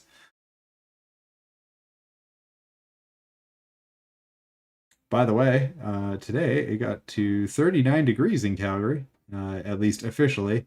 I am certain it got hotter than that in places that are both have less access to air, like less access to the breeze, and also closer to a whole bunch of concrete and cement. Say like downtown Calgary. Yep, it was gross. It probably was. I was not a fan. I don't think anybody's really a fan of this sort of temperature outside. This doesn't seem like the sort of thing that people become fans of. Conversion between Fahrenheit and Celsius, I still want to say centigrade, is odd. You know that 0 Celsius and 0 100 are conversions are. Others are approximate or Googled. Yeah, I mean, for me, it's that I know that 22 is 72, or 22 is 74. Like 22 centigrade or Celsius is 74, and minus 40 is minus 40. And everywhere in between is basically guesses. Now, fun story, I still use miles and miles per hour pretty much interchangeably with kilometers and kilometers per hour because, I don't know, I have both odometers in my car and I can speak fluently in both. It's just temperature that I don't know how to convert at all. So I just don't. I normally just ignore it and hope that it'll go away all on its own. Never has. True, like I'm excited for winter. I'll live through the rest of summer. I'm a little sad that white supremacists have taken it over white boy summer from me, but you know, I'll take the rest of summer from them by actually having fun, whereas they'll still be miserable and white supremacists. Yes. I mean, I'm gonna enjoy the rest of summer. Oh yeah. I'm gonna be outside every day for it, so I kind of have to. Well, you don't have to. You can be a miserable curmudgeon about it the whole time. No, I don't like being like that at work. It makes it suck. Yeah, right? It does. Being a miserable curmudgeon just makes you miserable. Yeah, I did it one day for like an afternoon. Scotty probably remembers this. It was Mulch Monday. It sucked. I was miserable, and the boys got to see not fun work at him, and they never got to see fun work at him, or not fun work at him again, because they all did their jobs after that. Doing your job so you don't see an angry Adam is probably the best way to live. Yeah, well, it's like possibly the only way to live like a long time. Like if you want to live a long, good life, maybe don't make Adam mad. I'm not saying that he's a murderer. I'm saying that he has the capacity to do it, so much so that I would rather not bring it out in him. That's pretty true. I probably could if I was pushed. Yep. Because, like Rambo says, when you're pushed, killing's as easy as breathing. I also just recently watched a Rambo movie this week, so that's fair. That's fair. It was that one too. I was going to say, was it First Blood Part 2? Because isn't that First Blood Part 2? No, that is or is that Rambo? Rambo. Oh, okay. That's Rambo 4. It's when he's talking to the missionary girl. Oh, right. Like killing's bad, and he's like and then it's like it's after she gets captured, and he's forging his knife, and there's like flashback sequence going on, and like he's talking all Rambo-y over it in some parts, and then at the end it finishes off was when you're pushed, killing's as easy as breathing, and that's how it finishes. It's quite good. I watched the new Rambo movie. It made me very sad. It's a very, very difficult movie to watch. I have not seen Uh, it. it doesn't have the most deaths, but it is the most brutal. Fair enough. It made me very sad. Um, I was like, yeah, I'm gonna watch the new Rambo movie. Yeah. Oh, I just finished the new Rambo movie, and I don't really feel so good about being a people right now. Well, to be fair, I don't feel good about being people most of the time. Most of the time, I'm like, wouldn't it be nice to be a Labrador Retriever in a rich person home? Really, wouldn't it just be nice to be a Labrador Retriever, period? Yeah. Lost the point of First Blood movie real quick. Yeah, they definitely did. How's it going, Itchy Face? Haven't seen you in a while, bud. Happy to have you on the stream, man. Man, we are all just getting together tonight. It is like a reunion. They very much after First Blood did not hold true to. I think there is actually two novels, if I am correct. I might not be. I know there is a novel called First Blood, but that the first Rambo movie is based off of. It's pretty good. I enjoyed it. Yeah, that's actually one of the reasons. The difference in movie styles from First Blood to the rest of the Rambos, is one of the reasons I'm having a hard time getting Jamie to watch more than just First Blood. That's fair. I mean, because First Blood it's not an action movie. It is not an action movie. It is not. One person dies in the movie, and technically Rambo doesn't even kill him. Yeah, I guess not. No, like the dude takes his safety belt off while hanging outside of a helicopter in an updraft.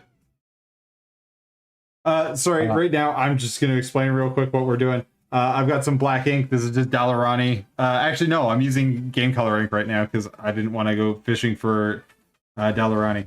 Right now, I'm just starting to... I want to put some directionality to the light on all of our bits here. So I've got some really thinned down black ink that I'm going to be using to do most of this with.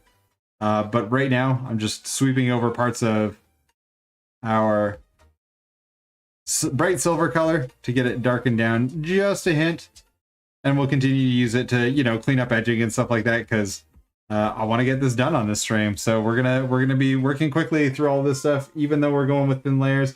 I got lots to cover, so I'm gonna keep moving around the model as we go to sort of get this done. This is also where I'm going to start sweeping it up underneath of the edge of the cloak here, just to give our cloak a little bit more dimension so it's not just a flat color on the back. And we'll sweep it down into some of the deeper recesses. Then just going to thin it out a little bit by wetting down the brush, just stretching it down the model. And we'll do that in a couple of layers just so that it gives some volume all the way across the cape. Scotty made a comment about how I'm ranked #1 in our made-up work fight club. Neat. Apparently I'm the one most likely to stab a guy. Yeah, I can see you stabbing somebody. And like this is before they all knew that I carried a knife on me all the time, and not because I use it for self-defense, but because sometimes they're apples, and there are apples, and I like cutting my apples apart when I eat them. And also, I don't like having dirty fingernails. Yeah, paring away fingernails is basically the reason. The number, like, A, cleaning out your fingernails, and B, paring your fingernails when they are splintering. Two great reasons to always carry a knife. Very little to do with the stabbing of people. Very much to do with personal cleanliness and the eating of apples. Yeah. Though I do like General Mattis, or I guess retired General Mattis's reason why he carries a knife around, because you might have to kill someone, or there could be cheesecake. I miss Mad Dog. Sad that he had to serve under that administration, but Yeah, that was upsetting. He got called to serve, and he stepped up, and that's Yeah. He's like, hey, what do you want to do? I want to bring everybody home because there's no point in being over there anymore. These have been stupid and should have ended years ago. I'm gonna start doing. Oh, you fired me. Yeah. Also, he spoke out against 45 and told him what he wanted to do was dumb. Just because everything he wanted to do was dumb. Well, you're not wrong. We have the past 4 years is evidence. It's true, but also, I'm not saying that people who voted for him are dumb. I'm saying that, like, the man himself was an idiot. So that's pretty demonstrable, right? We can agree to that, everybody? Cool. If you don't agree, you can send all of your complaints to I don't care, watch a different stream. Yep. Desk stock market, yes. My favorite thing that came out of the entire pandemic last year was the meme of the astronaut standing on the moon, watching an asteroid hit Earth and going, "Oh my God, somebody think of the economy." Yeah, that was a good one. Won't somebody think of the economy? I saw another one where it's like, oh, I still have 3 payments left on my house. And I was like, oh, man. Oh, man, if only I could afford a house.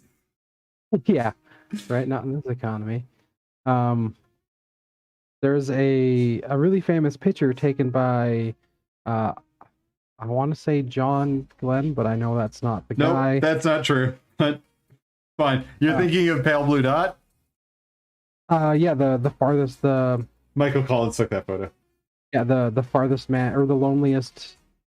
Yeah, so during Apollo 11, Michael Collins was the mission commander, so he got to stay up in the command module while Buzz and Neil got to go romp around the moon.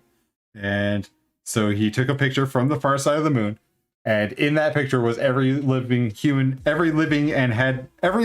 human who had ever lived or ever had lived was inside of that photo, which is pretty neat to think about. I was in that photo. I mean, I wasn't alive, but like also I was theoretically going to be in that photo. I don't know how the metaphysics of that works, and I don't want to think about it too much because it'll hurt my brain. Yeah, I read like a little fiction-y story around that where it's like it was just titled The Loneliest Man. And it was because he was the only person not in that photo. He's the only human being not in that photograph.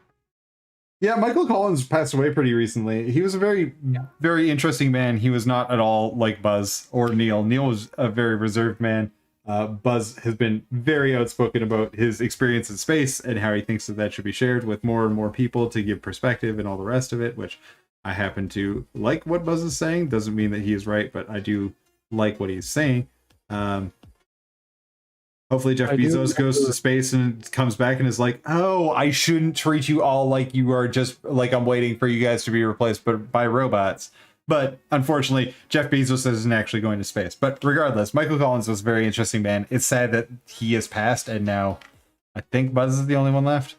Now I can't remember whether. I still enjoy watching the video of him punching out that dude who says the moon landing was fake. Yeah, that's fair. And Buzz's instant response is just punching the dude in the face. I mean, to be fair, muck around and find out. Yep, that is true. It's one of those play stupid games, win stupid prizes. And he was playing the dumbest of games. Like, why would you? If he was intimately involved in like some sort of conspiracy to construct the moon landing, why would you confront him directly about it? I mean, I know he was in his 80s when that video happened, but like he was still in Air Force. Well, he was an engineer. Fun story. Not everybody who went to the moon were all fighter pilots. No, he was a flight engineer, I believe, for that mission. He was the flight engineer for the mission, but like his training, he's actually a scientist / engineer. Like that was what he was prior to becoming an Apollo astronaut. Neil was actually the test pilot before Neil Armstrong. That is, was actually a test pilot before, but Buzz was not. Buzz was I believe involved in the military only tangentially through like DARPA grants, but he wasn't actually like a military officer or anything. If I remember correctly, I could be wrong about that. Yeah, don't get us started on orbital maneuvers. Yeah, damn suborbital flights. We will not get rid of, no matter how many petitions we sign, we cannot get rid of Jeff Bezos during this rocket flight. Unfortunately, the best scenario is that he comes down in more than one piece. Oh, we never did answer the trivia. What was Canada Day called originally? Any guesses out there before we reveal? I'm going to give everybody 15 seconds. That feels like 15 seconds. Was that 15 seconds? Yeah, I'd say that's 15 seconds. All right. It was originally called Dominion Day because Canada, until I want to say in the mid 70s, was actually the Dominion of Canada. So Yep. Just the way that they created Canada, we are a Dominion of the Crown, the British Crown. I guess we should clarify. There's not that many more crowns left anyway. But yeah, since we were Dominion of the British Crown, we were known as the Dominion of Canada, and Canada Day was originally celebrated for the first, I want to say 125 of them as Dominion Day. And then we swapped over to Canada Day in the mid 70s as a part of like Pierre Elliott Trudeau. Maybe it was the 60s. Maybe it was first time Trudeau instead of second time Trudeau. But it was under Pierre Elliott Trudeau that we changed it from being Dominion Day to being Canada Day. So happy Canada Day for that one. Buzz Aldrin actually was in the Air Force. He served in Korea as a fighter pilot. Yeah, but I don't think that that was his job right before he went into the Apollo program. Like he was working in like medical tech or something like that. Like it was something weird. He was working in And I could be remembering this all wrong. I mean, I've watched The Right Stuff like 1,000 times, and I don't remember any of it. And I watched the new one that was the Neil Armstrong biopic that came out with Jake Gyllenhaal as Neil Armstrong. Okay, so he did. After Korea, he did earn a science degree in astronautics. Okay. And then, like, not long after he got that degree, he was recruited into the Astronaut Group 3 program for NASA. And then after he left NASA, he did briefly return back to the Air Force, but as like a pure kind of research managerial role, dealing with spacecraft flight. Neat. Well, Buzz was a very interesting. I mean, all of the and I know that I should know more of. Yeah, Neil was a naval aviator, and then he was a test pilot in White Sands. Flew through the X program, through the like White Sands Test Proving Ground program, all the way up to the X-15, where he was one of the ones that nearly died in the X-15. He put his X-15 into a flat spin on re-entry to the atmosphere, where he hadn't really left the atmosphere, but he was over 160,000 feet and traveling hypersonic. But yeah. Neil was a naval aviator. I knew that for sure. I honestly, I thought that Buzz had moved out of the military after conscripted service into Korea, but evidently I remember that incorrectly. So that's fine. In other tangential news, I am very excited to they rolled out. So I'm going to talk about space for a second because I never get to talk about space with other people. That's not true. I talk about it with my brother all the time. But they did roll out the test article BN2. So SpaceX has rolled out a portion of the largest and most powerful rocket system that has ever been built. So BN2, or booster number 2, super heavy booster number 2, has been moved out of the high bay, and they're moving it over to a testing area where we don't know what the testing regime is going to be, but imagine this, Adam. The condos that are on the corner of, or not on the corner of, but on 10th Street, like the new tallish ones that are there? Like the ones that take up an entire city block. Yeah, the ones along 10th Ave. Yeah, so those ones are about half of the height of this booster. Holy smokes. Yeah, so it's 70 meters tall. That is like 100 meters or 70 stories? No, 70 meters. 70 meters. Yeah, so 70 meters is, 150 feet? That is just the first. Yeah, Buzz was Air Force. Thank you. Yes, Mitch, you're correct. Yeah, so 70 meters, and this is just the first stage. There's another 45 meters that goes on top of it. It ends up being taller than the Apollo missions were, taller than the Saturn V. It is more powerful than the 75. They're going to attach 30 some odd engines to it. We're still not entirely certain how many, but it is very exciting that we are getting closer and closer to Starship actually flying. Starship being both the little thing that it launches into the atmosphere as the second stage, as well as the name of the entire thing put together. It's weird. Listen, Elon's not necessarily very good at naming things. We can all see that with his child named like Modem Noises or whatever. I feel so bad for Archangel, but like her name is basically Modem Noises. Oh yeah, she's the dial-up noise. Yeah, AE AX12 AE I think is how it's spelt. But it's not AE, it's the diphthong, and I can't remember what that's actually called in English. Feel bad about that, but like poor girl. Her name Totally is sure. super weird. I mean, I guess this that's might kind of have the been- best thing that could come out of having Elon Musk as your dad is that your name is kind of weird. Like, it'd be and much Grimes worse. for a mother.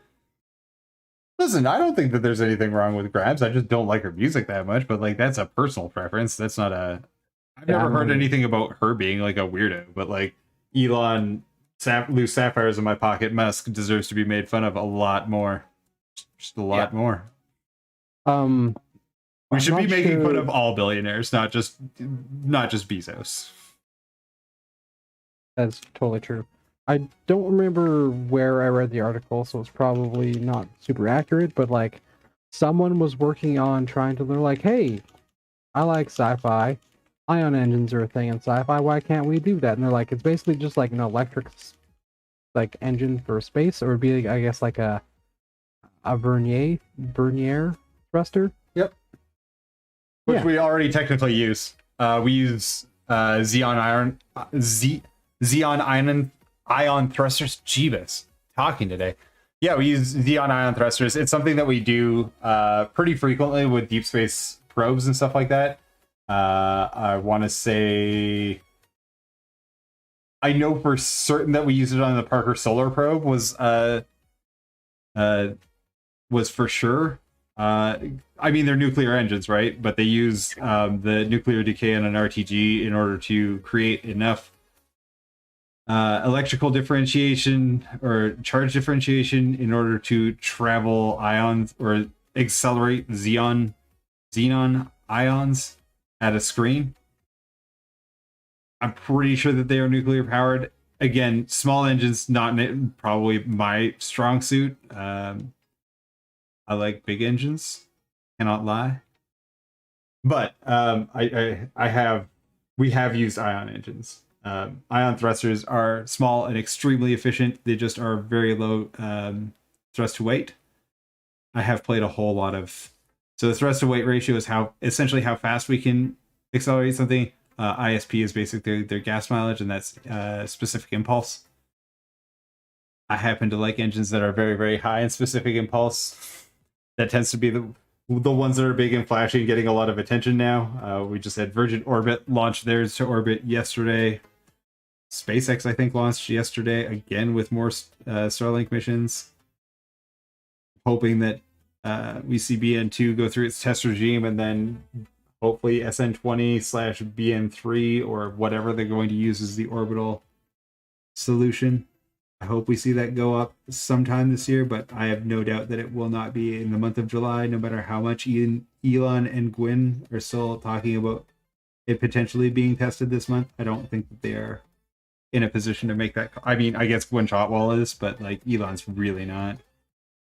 I mean, Elon's currently living in a $500 house or something like that. He's living in a tiny hut in a trailer so that he can dodge taxes, I'm pretty sure, so we don't need to pay attention to Elon nearly as much as he wants us to pay attention to him, which is quite a lot. Yeah, decay of nuclear materials can introduce a charge, and they use the charge that is created by and if I remember correctly, it's not uranium decay, but I think it's cesium decay, and they put it across a copper plate. So they're basically creating the reverse of a battery. So as cesium ejects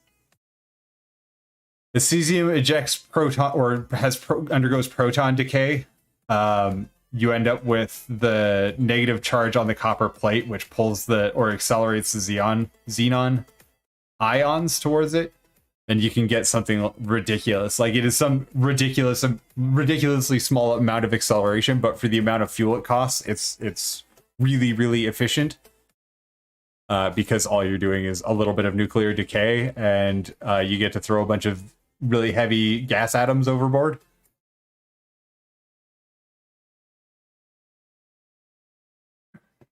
And it might not be cesium. I don't remember what exactly it is. And I don't remember what exactly the cage that it goes through is anymore. I think it used to be an exotic copper alloy, but it's been too long, and I'd need to have Wikipedia up, and yeah, at really high velocities. You're correct. And yeah, I don't have that stuff open because obviously I'm painting a dude. I haven't talked for a little while about color that I'm using. You guys can see that I went through, I just took that brown leather that we've been using in other places and put a little bit of a wash over the skulls just to give a little bit of shading to the skulls. I've been going through here with the combination of golden skin from scale 75 and brown leather just to finish up some of our leathery details here. We're getting close to the point where I want to take a break so that I can go stand up and dry my nether bits, because they are very, very moist at this point in time, to the point of uncomfortability. But we're going to get to the point really quickly here where I'm going to start swapping over and doing a little bit of the freehand that we need to do. So I want to do a freehand chapter symbol probably there. I might not get to it on the stream tonight, but I am hoping to get the second freehand chapter symbol up on the shoulder here. And then we need to get this face done. The hair, there's a couple of little details and stuff, but like first, before we go to break, I am going to get the leather scratchy bits done, and then we'll take a little bit of a break here. In the meantime, onward and upward with trivia, and mostly because we've been talking about it for the last little while. Who was the first Canadian in space? This one I know because I've met him on more than one occasion. I haven't met him, but I remember when he went to space. And then there is the second more famous, I guess, of the two Canadians who've been to space. Well, I mean, there's been more than two of them. There's been a lot more than two Canadians who have gone to space. I don't mean to diminish the accomplishments of any of my countrymen and women in space, but we all know that there are two that are really well known, and unfortunately for the rest of you, it's sort of a lesser well known scenario. And really, one of them, I think, is responsible for a lot of the interest in space that happens now, because he's why I reignited with space. So, not that one. If you're thinking it's that one, I can tell you with full certainty that if you're thinking Commander Chris something, you are incorrect. That is not who was the first Canadian in space. Though he was the first Canadian with a guitar in space. But that's not really what the question was. Yeah, no, it wasn't Commander Hadfield.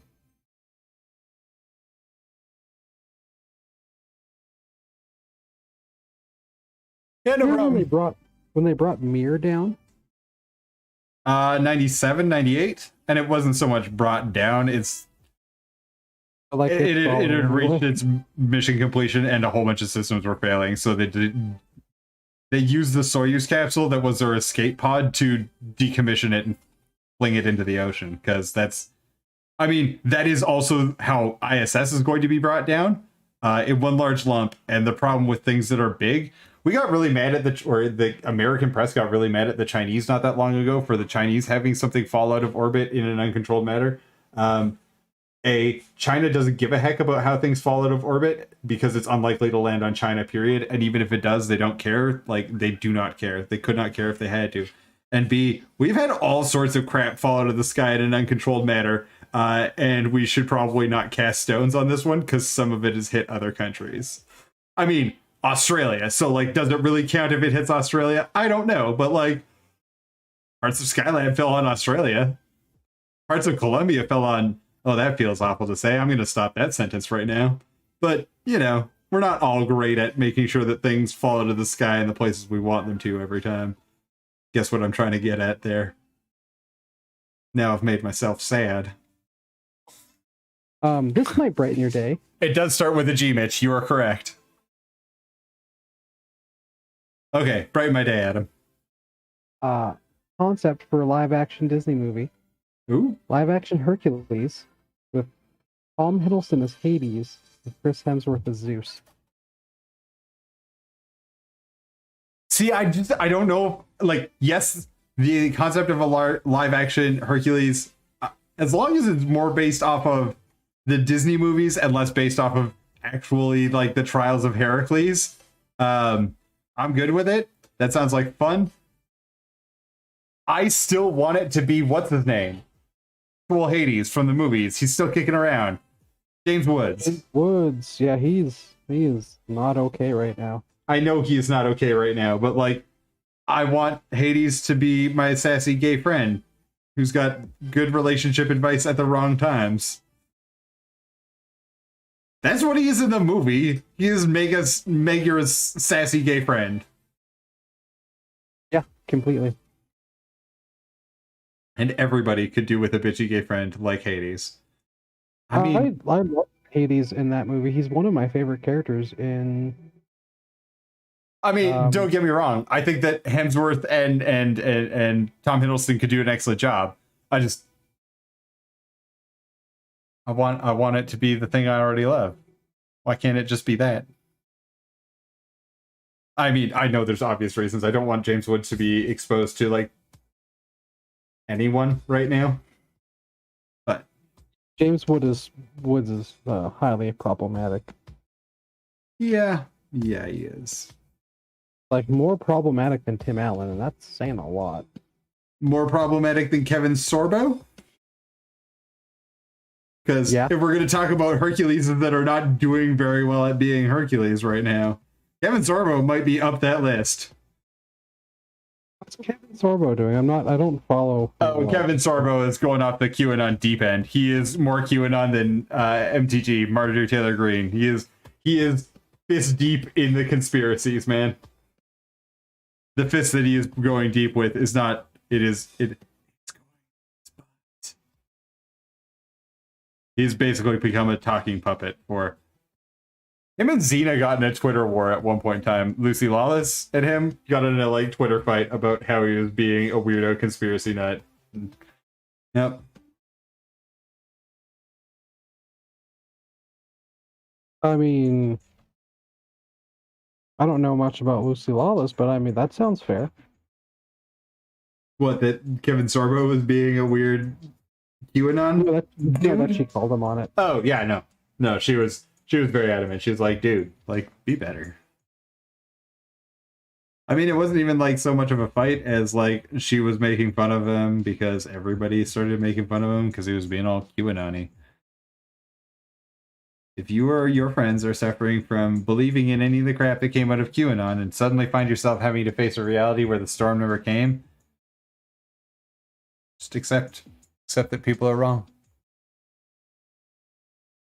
Oh yeah, and Rip Torn Zeus. Oh, you are absolutely correct. And yeah, free stuff falling from the sky. It's good free stuff falling from the sky when it's not, like hypergolic fluid inside of like a half burnt out booster that China has dropped on top of a different part of China. They at least at this point in time have moved all of the Long March Lodge facilities closer to the coast, so it's less likely to say land on a village full of people and continue to explode and also poison their groundwater after it's done being on fire. They're getting there. They're figuring it out. They'll get there someday. Like, hopefully sooner than later. But like so far, not great. Problematic and has been for a while. Who's that? China. Yeah, well, not the Chinese people, the Chinese government. Oh yeah, I'm going to make that distinction. So they are celebrating the 100th year of communism today. Uncle G, or sometimes known as Winnie the Pooh, went on to give a speech today where he said that they had never oppressed anybody. Meanwhile, they were shutting down Memorial Park in Hong Kong. Or sorry, they'd never oppressed anybody in another country. Meanwhile, in Hong Kong, which according to them is in another country, they were, like clamping down on civil liberties again. They closed a park because of the thought that there was going to be civil unrest that they needed to tamp down on. So that's not oppression. That's just looking out for safety in the neighborhood, right? Totally not oppressing the people of Hong Kong. Totally not. Yeah, China is still having a pretty decent struggle. The Chinese state is having a struggle with China's overabundance is still populous, right? It's not, they don't have an abundance of food. They don't have an abundance of resources. They don't have an abundance of education or wealth or power. They have an abundance of people. and as long as the abundance is in people, it's very likely that the Chinese state will change much of its policy towards its citizens. That's just life right now, unfortunately. We can encourage them to do better, but there's no amount of huffing and puffing that will blow their house down. At least, I don't think there is. Maybe there is. Maybe someday they will finally go so far off the deep end that they're like, oh shit, we are the bad guys. At any rate, I'm going to take a break here. We will be back in about, give me 10 minutes. I'm going to go take the dogs outside and try to air out my basement. And we'll be back. I'm going to do the same. Yeah, I feel like we all should. Like, eat your face. Mitch, go take a break. We'll see you guys. We'll be back in 10.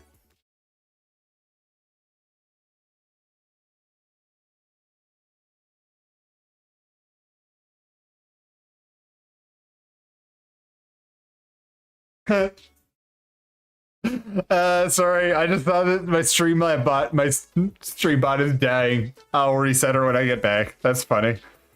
Apparently it doesn't like the gooch.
What is up, everybody? And we are back from break. I am Steve Thomas at Choice Minis on your social media of choice. I'm not yet joined by Adam Grimm. I just went back online because I was like, you know what? It is hot out here. The breeze is nice, but like not nice enough that I want to sit around just hanging out. So the dogs are all sitting at the door being like, why can't we just go back inside and sit directly in front of the air conditioning vent? So I was like, you know what, guys? You're probably right. So Artemis, Apollo, and I came back in. And I'm sitting in front of my paints. And I was like, you know what? I can't not paint while I'm sitting here. So I just started picking up the paints. And I was like, well, since I'm painting, I may as well be streaming at the same time. So here we are. We're back. It is, of course, birthday week. We are working on right now our custom con for Adam's chapter. Right now, I'm just working on some skulls, just getting some rough highlights. I'm trying to get this guy done, obviously, tonight. So I think I talked about that a little bit. I wanted to get this guy done, delivered to Adam for his birthday. I asked Adam what he wanted, and he said, well, I want Corsair Khan. And so I was like, cool. And since I know he has a custom chapter, we're doing it in his chapter colors. And right now, I'm just trying to get some of these detail-y bits done so that we got details on these skulls. You remember? Yeah, I'd still love to do that for a game. I don't know, like, it doesn't need to be Chaos Ball, but I think a sports game that we could get through fairly easily, because, sports games, especially with, like, Chaos Ball, you can kind of play a sufficient game in about 45 minutes or so. Blood Bowl's a little bit longer than that. Otherwise, I would suggest we could do it with Blood Bowl, but I keep looking at Aristrea, which is Mitch, Corvus I Belly. hope your internet gets better. Terrible internet connections are, well, they're terrible. Yeah, man. I guess we'll see you on Tuesday, bud. Yeah, I'm going to be live on Saturday before your party. Before we all get together in person for the first time in several years. Eating copious amounts of food because Dan will be there, and Dan makes me drink. Well, that's fair. That is not that Dan causes me to drink a lot. I tend to drink a lot when I'm with Dan. That's fair. That seems like a good preparatory gesture. I will be streaming on Saturday, and then I actually have the week off next week, so I might be on here more frequently than I generally am. So you guys might get even more Choice Minis next week. I've got an Arch Revenant that I picked up because as a birthday gift, our friendly local gaming store gives you pretty well. They give you at least 10% off, and then I had accumulated enough loyalty points that I was able to buy an Arch Revenant for $0, and then had some left over. So yeah, I've got an Arch Revenant that I'm probably gonna. I did that with this guy. I've got a bunch of other trees around here, tree folk around here, so I figured that they needed a leader, and I like that model, and I've seen some people have interesting takes, and I have my own that I finally thought up, so it was time to take care of it. Very sweet model. Right? I think my one thing where I used up all my points at Sentry Box is when I bought the box of Intercessors and Grey Knights to convert the Grey Knights into Primarch sides. Fair enough. I have bought $1,000 worth of stuff from them since April. So that put me back to my $50 gift card. And I don't think it's actually been $1,000 worth of stuff, but it's like between pre-orders and all the rest of it, it ended up being I was back to 50 again. Actually, if you guys, if anybody's in Canada and wants to order, I know that Sentry Box online ordering is not great. But the people who work there, the owners of Sentry Box itself, wonderful people. Sentry, SENTRY, sentrybox.com. You can go and find them. The catalog works-ish. They don't have, it's not like Meeple Mart or something like that where you can go online and actually buy the game straight up. It is a hoop. It is a process. And they are not a great online retailer, but if you can support them, they are my favorite, and I would love to see them. They've been around for 45 years. They have the Canada's largest gaming store. They are wonderful folks in their own right. They've employed friends of mine. Yeah, I would love to see if we could continue to give them love and support. I like to give them support whenever possible. So they were very kind to me.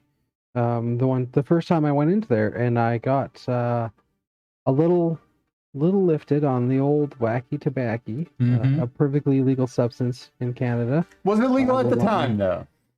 No, it was not legal at the time.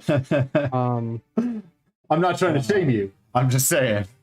It was definitely not legal at the time. There was another story I could tell about having one of those cigarettes ready to go, and then stepping out of your old apartment door, and then, hey, there's like 6 police. So I guess I won't do this right now. Yep. Yeah, I remember we were playing some other board game, and we wandered out, or maybe we were painting or something, and we wandered outside, and like it was probably half dozen uniformed officers, including like old friends of mine, and we were like, hey.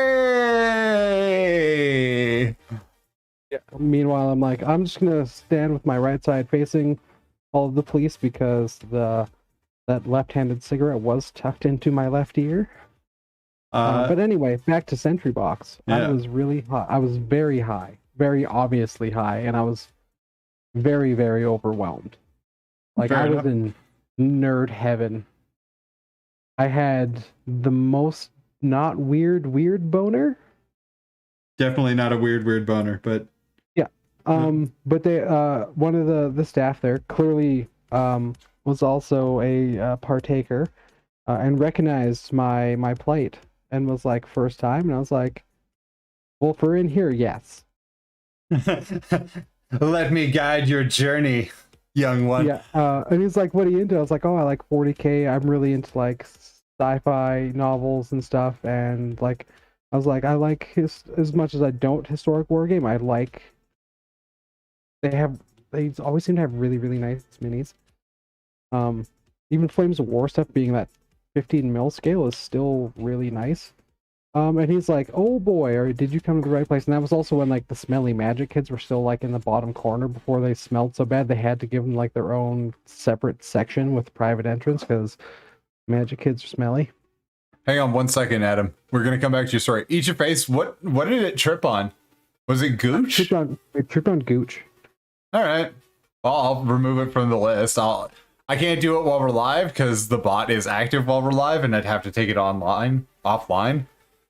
And as soon as I take it offline, chat turns into nothing but scammers. It's hilarious. Like, it's down for like half a second, and all of a sudden we are all getting offered that I can pay for followers or that you guys can, whatever. It's stupid. It starts putting up like alternate stores for the channel and stuff. It's hilarious how fast it takes. When I was doing like demos of this, like when I was doing trials before even the first time I went live, I had like 0 followers on Twitch and Facebook, and it was already offering me crap, and I was like, oh my god, stop. Anyway, so we are on our first trip through Sentry Box. Very high. Sean and get dollars and made oh hey look, I only have $40 left. Yeah, my first trip to Sentry Box, I definitely dropped, I want to say about $300 between Dungeons and Dragons and board games. And like, yeah, I already owned all of the core books for $3.50 at that point in time. And I wandered in there, was like, there are so many more things for me to buy. Let me try to buy all of them.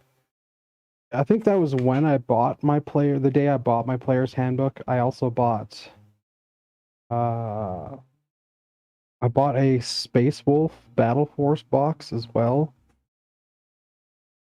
And I think I bought a stack of books as I do. That seems fair.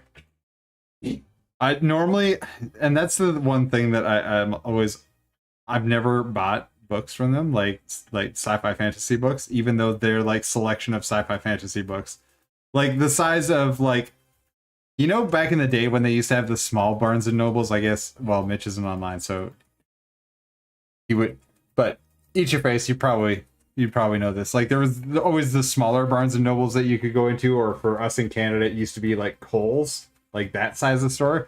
That is just their sci-fi. Like, one of those stores is just their sci-fi fantasy fiction section, including one of my personal favorite sections, the retro game section. I found some really hilarious like sci-fi, like, 75-page book to play the whole game, like pen and paper RPGs. Also found some hilarious retro sci-fi novels there, like the ABC Warrior trilogy from the Earth 2099 or like Judge Dredd universe. I can't remember the actual like overarching Universe? world name. Yeah. I can't remember the overarching world name, but you see, the main ABC Warrior is actually the one from the Stallone Judge Dredd movie. All right. Yeah. I haven't watched that movie like since it came out, so I'm gonna be next to useless on that sort of trivia. So I'm gonna repaint the sword. I don't like where the sword is at. Okay. There are several things that I will take. This sword, being the way that it is not one of them. I also picked up the first book in the Vor universe, which also the science fantasy, I want to call it, and not even like subtle science fantasy or like subtle science fantasy like Star Wars. It is like just blatant, like, hey, these guys from like future alternate history Earth get sucked through a dimensional portal into like a fantasy realm. Oh, see, those were always my favorite books because there's like The Door into Summer, which is a Robert Heinlein book, like one of the lesser known Robert Heinlein books, if there are any lesser known Robert Heinlein books. But yeah, I can't believe that it's kicking you for, or that it got mad at you for Gooch. That's still funny to me. At any rate, Super funny because I think we were saying Gooch before. Gaunch, Gooch. I definitely think that we've said those words on stream because I feel like that's just Canadian. Like it's Canada Day. We should be expressing things about our underpants. Yeah. In a uniquely Canadian way.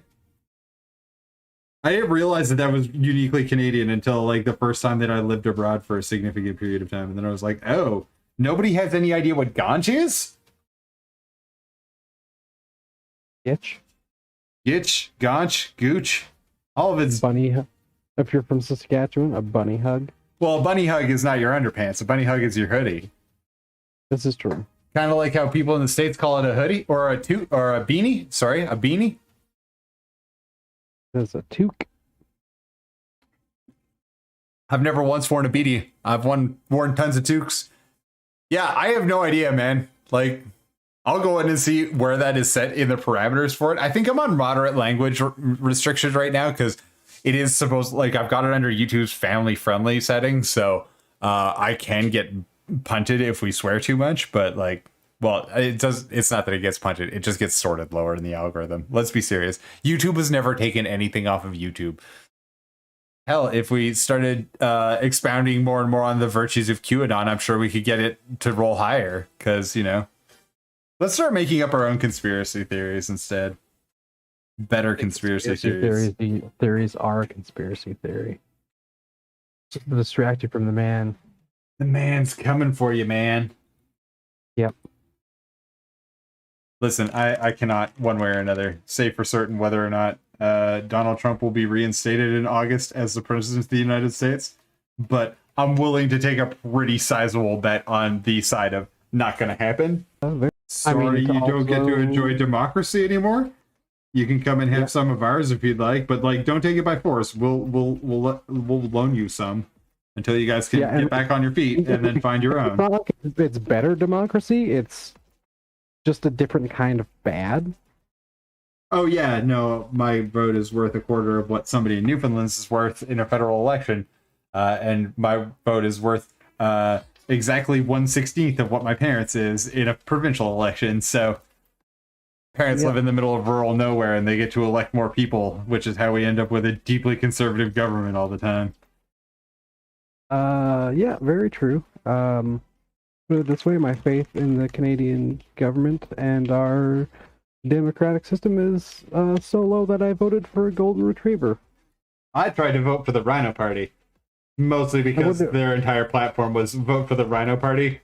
We're going to lie to you outrageously and never keep our promises. Literally their campaign slogan.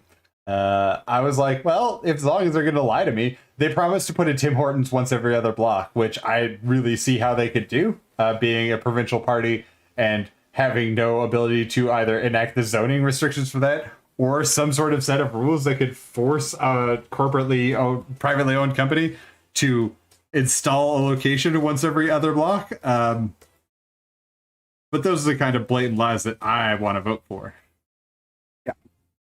I mean, I voted for the Golden Retriever because his campaign slogan was he's a good boy. And I was like, sold. Well, he does seem like a good boy, so I would not vote for either of my dogs in political office. Oh, absolutely not. Apollo would have no interest in the power, and Artemis is altogether too power hungry.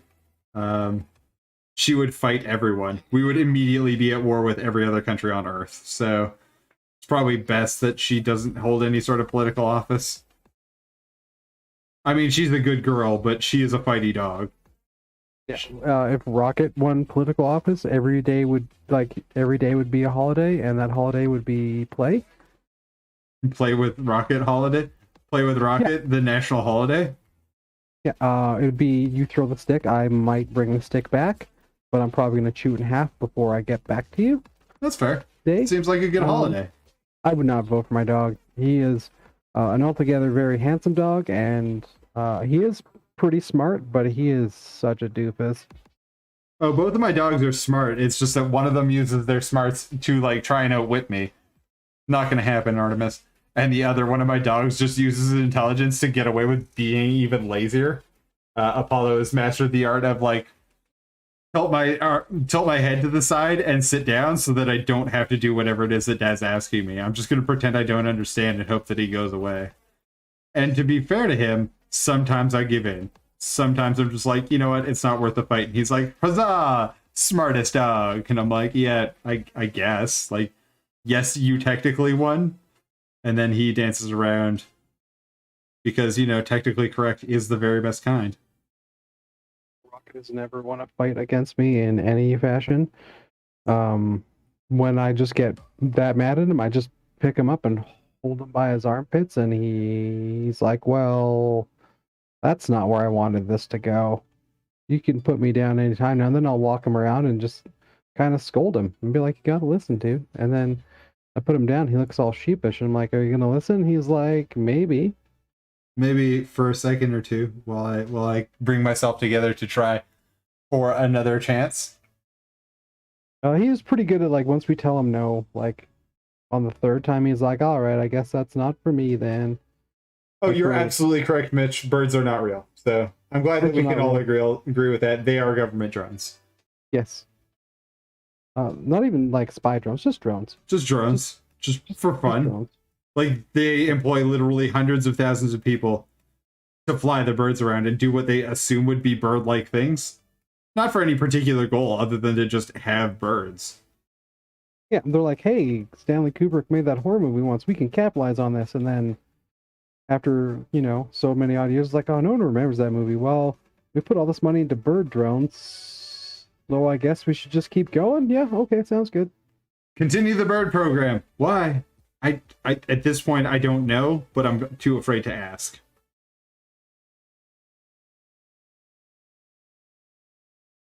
All right. How can I make that flesh look more dead? All right. Let's talk about how to make dead-looking flesh. I'm going to take some of our flesh tone here. This is just pink flesh by scale color. I'm going to take a little bit of our petroleum gray. That was too much, so I'm going to add more pink flesh to it. And you're going to go, that doesn't look dead. That just looks really dark. And you're right, so I'm going to add a bunch of white to it. And then it's going to look more like dead flesh because we've desaturated the flesh a whole bunch. And that's how you make dead flesh.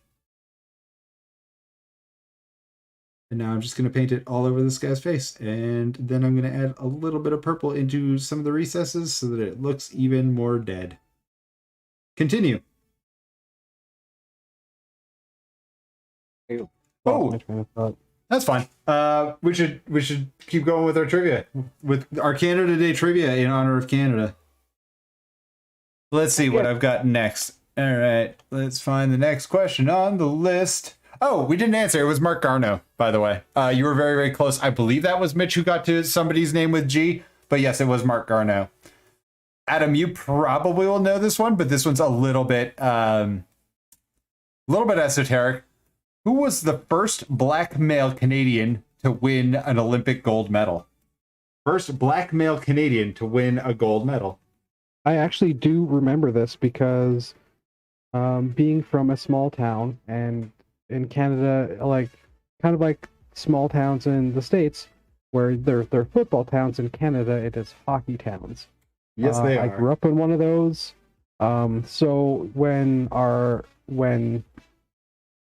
certain aspects of the Canadian National Olympic team got to the finals in the Olympics that year, like all motions stopped. Like the town like shut down. We watched it in the gym, and we're allowed to bring food in, which is not something you do in gyms apparently in Canada, or at least in my small town. And later in the years, we changed national drinking laws. Yeah, for this particular sport was going to be on at 3 a.m. So we definitely needed to be up and able to drink because we're Canadians. Yeah.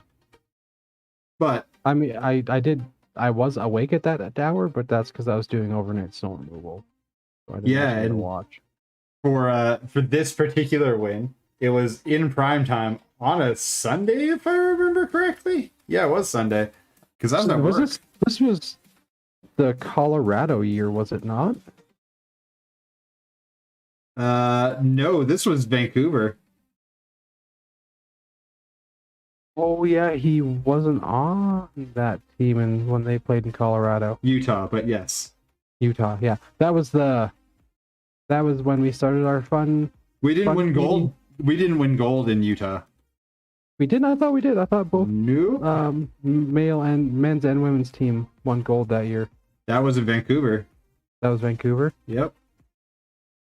Canada has a less success internationally with hockey than most people think they do. Yeah, I'm giving away more of the answer. I mean, I did meet him once at the Community Natural Foods organic grocery store I used to work at. I've met him on several occasions. We used to be friends with a different player on the... Super nice. Yeah, we were friends with a different player on the Flames just because we're similar ages and whatnot, and I'm pretty sure I played junior against him. And by pretty sure, I mean I'm 100% certain that we ran across each other's tracks at one point in time or another. At any rate, I walked him through the master cleanse and explained the 3 different grades of maple syrup. Oh yeah, no, let's see. I met him once when he was at the bank because he was there to meet with a financial advisor. I met him again when we were hanging out with Dion at that point in time, and he came in. And then when I was working at a Best Buy, he showed up at the Best Buy, and I was like, "You're Jerome McGinley." He was like, "Yes, I am." And that is, of course, the answer. It was Jerome McGinley. Jerome McGinley was the first Black Canadian athlete to win an Olympic medal. That I didn't.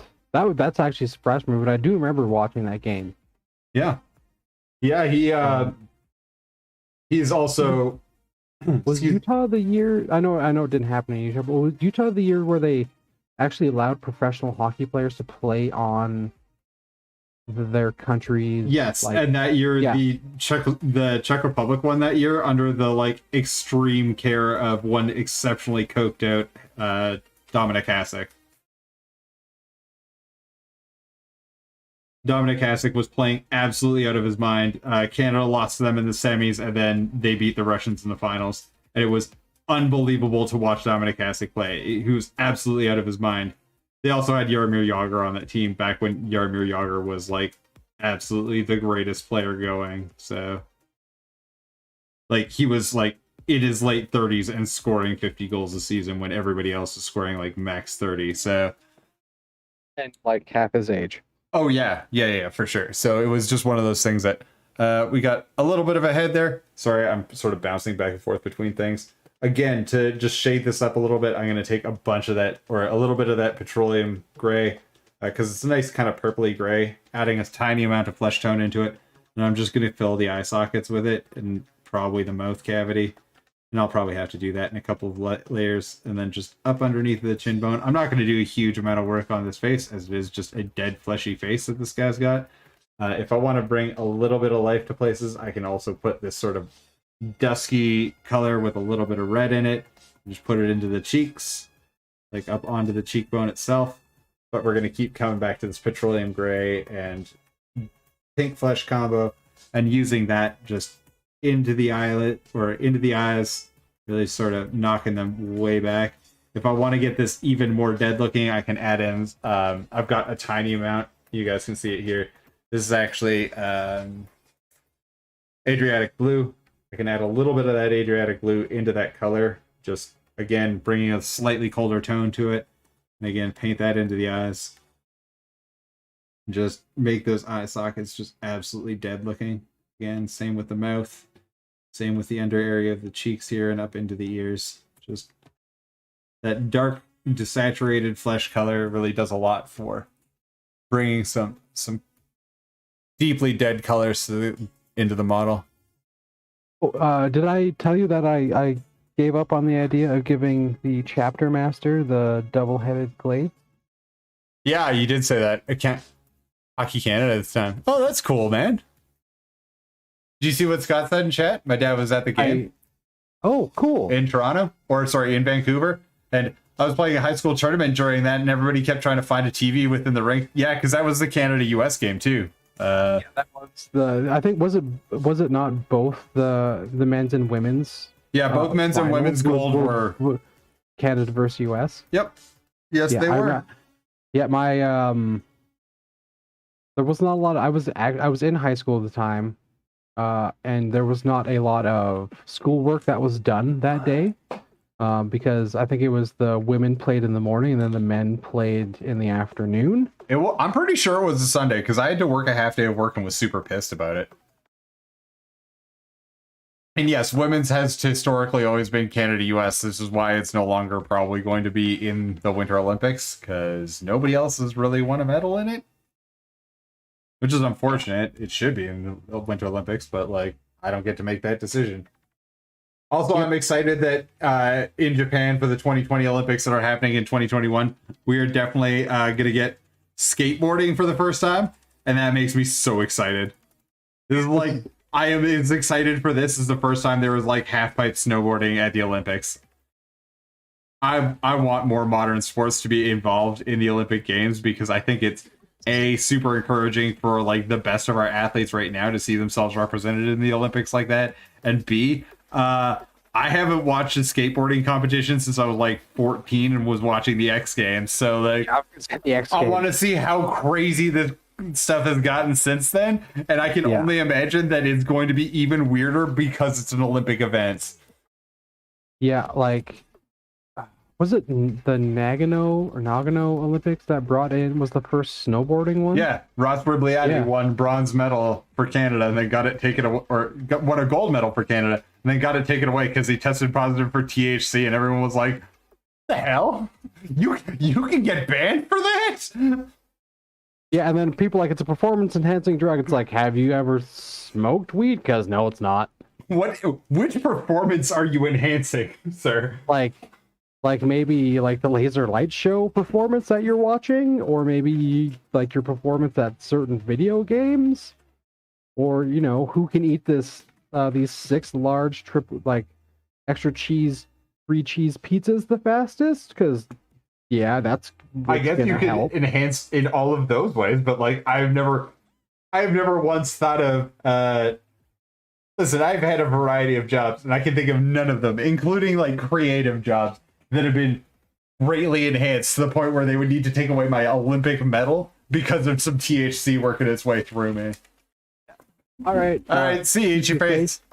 Have a good one. Thanks for hanging out, man. As I said, I'll probably be back on Saturday. I'm going to be streaming earlier on Saturday, so probably 10 a.m. my time. So that turns into 9 a.m. in the West, and it's EU friendly. It's basically why I'm on Saturdays, so that I can do an EU friendly stream. So yeah, see you, brother. Wasn't not the Nagano Olympic year also the year we brought in the toonie? The first toonies were minted in 1996, so if it's possible. Was it Summer Olympic in 96? I honestly have no idea. But you have the ability to type in Wikipedia. I do. Okay. I need to go. I want to grab your chapter symbol because I finally worked up the courage. I'm gonna try the chapter symbol on the front buckle here. Oh, Nagano was 98. Yeah. And All right. Cleaned off and rehydrated. That's, if anybody's wondering how hot and dry it is, having to refill my wet palette in the middle of the stream because it's been open for a couple hours that's how dry it is. yeah, that's pretty fair. Yeah, I do remember being in elementary school for the toonie, and Yeah, I was in junior high by then. There was like the national like contest to see who could name it. Oh, I don't remember that stuff, but I do remember there being. I remember the introduction of the tuna because within about 24 hours of it going into circulation, people were already proving that you could break it, even though the Canadian Mint is like, there's no way you can break this. So I was like, even as a child at that point, I was like, don't say that. Why would you say that? That has just made it into a contest to be the first person who can break it. Like, it's like that artist who was punching the centers out and turning them into like dangly earrings, and he got charged with destruction of government property. which is true. You're not technically supposed to deface currency, but like, I guess. I mean, you're not wrong. Doesn't mean you're not a. But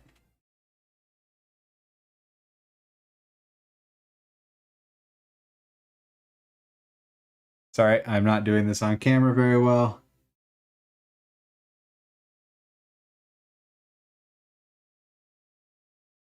Now, the fun thing about freehand, and especially freehand on this sort of coloring, where I've got it over a complex series of base coats and all the rest of it, isn't that it is a one-shot thing. Like, I can still come back and fix this, especially in the case of, like... And especially in this case, I guess, is what I'm saying. Freehand like this is always a back-and-forth sort of situation. This is why I'm starting with a darker version of our final color, so I am using a darker sort of red color just so that it is closer, something that has a little bit more blue in it so that I can get it to come back to that blue that we're using a little bit faster if I need it to. Again, I'm going to be going back and forth with this shape, so right now I'm just trying to do an outline first. If I was doing this in a more how should I say?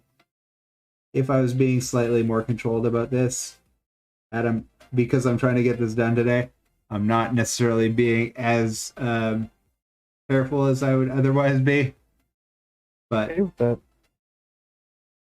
if I were being more controlled about this, I definitely would have done this. I would have traced this out with a pencil first, and then gone through the process of outlining it in basically the darkest version of that blue and then going up from there. But since I am trying to get this done on today's stream, it is going in a slightly different direction. That is a fun meme. What's this? It's a Seinfeld meme, even though I don't really enjoy Seinfeld. That's mostly because of Jerry Seinfeld. He's not funny. Anyway, basically it's What's the deal with airplane food? Anyway. Yeah, but his observational humors. Yep. Yeah. The world of comedy has moved him by, and he's just mad that he's not rich and famous any longer. Continue. Yeah. So the one weird dude, I want to say Klinger, but I'm thinking of Kramer. Kramer and Elaine are like, it's just a scene from the show, and the first one is Kramer saying something to Elaine, being like, I freed Bill Cosby like you asked, and she's like, Brittany, I said free Brittany, you jack. But yep. because we put it out to the universe that Britney Spears should be in control of her own life and own body and everything that entails. And the universe was like, free Best Bill I got is Cosby. freeing Bill Cosby. Yeah. Which in itself, like, that makes me very sad for the American justice system, because that took like a decade for that to happen. And he even admitted he did it. And they're like, no, you can go for it. Nope. So the situation is this. In order to get him to cop to what he did, the prosecutors in a civil case had to offer him that he would not be charged criminally. The DA made a deal with him. The DA made a deal so that the civil charges would stick. And then as soon as he had actually told the story of what actually happened on the record, they were like, nope, we're charging you. And the Supreme Court stood up and was like, you can't do that. You had an agreement with him that he wouldn't be charged criminally for these things. It's not that the criminal justice system failed. It's that the DA didn't know what he had. And yeah, it's problematic that the DA didn't know what he had, but at least the justice system worked. Like, yeah, it's shitty that Cosby's gonna walk on raping like 50 women. Sorry if that's triggering anybody, but like, it's what he did. But like, it sucks that he's gonna walk, and it sucks that he's gonna get to die being able to see the light of day. But the DA made that deal. Like, that's what it comes down to. They signed an agreement. He signed a plea deal that said he couldn't be charged criminally for it, and then they tried to do it anyway. Of course he was going to get off at some point. But anyway.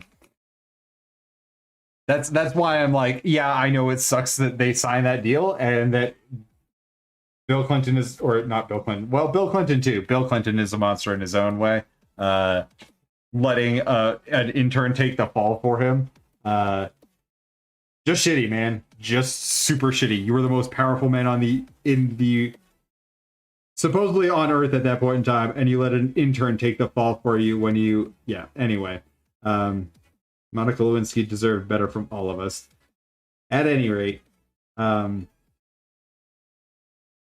it sucks that Bill Cosby is going to get to walk after all that, but again, that's justice. Like, it sucks that it cuts this way, but like, that was the deal we made.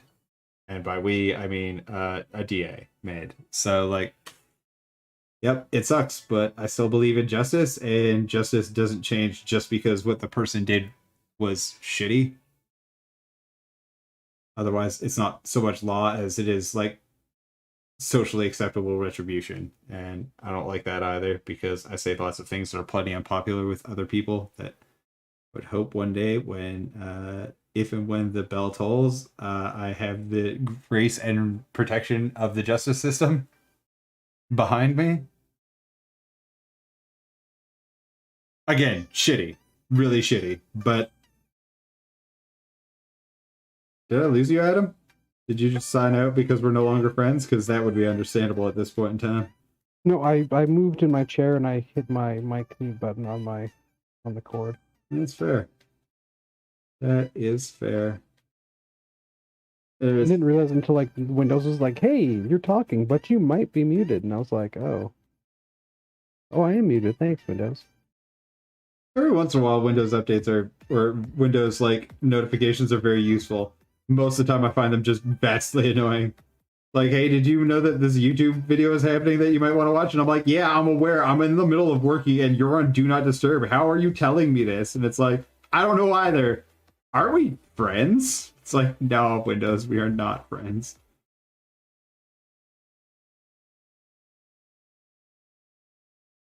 I don't know how we're doing with this freehand. This is a little sketch, but that's fine. Sorry, I'm also not painting at all on stream. That's okay. You did warn us that you weren't gonna paint it so much on stream. I'm trying to keep it at least like near the camera. It's difficult with freehand. Freehand is one of the things I'm least confident in as a technique, and obviously that comes across. Whenever I'm nervous about doing something, I always pull the model like right up to my nose, and rather than bringing my nose to the model, I just pull pull it back into the position that I know it's safest in, and that tends to not be on camera because it tends to not be on camera.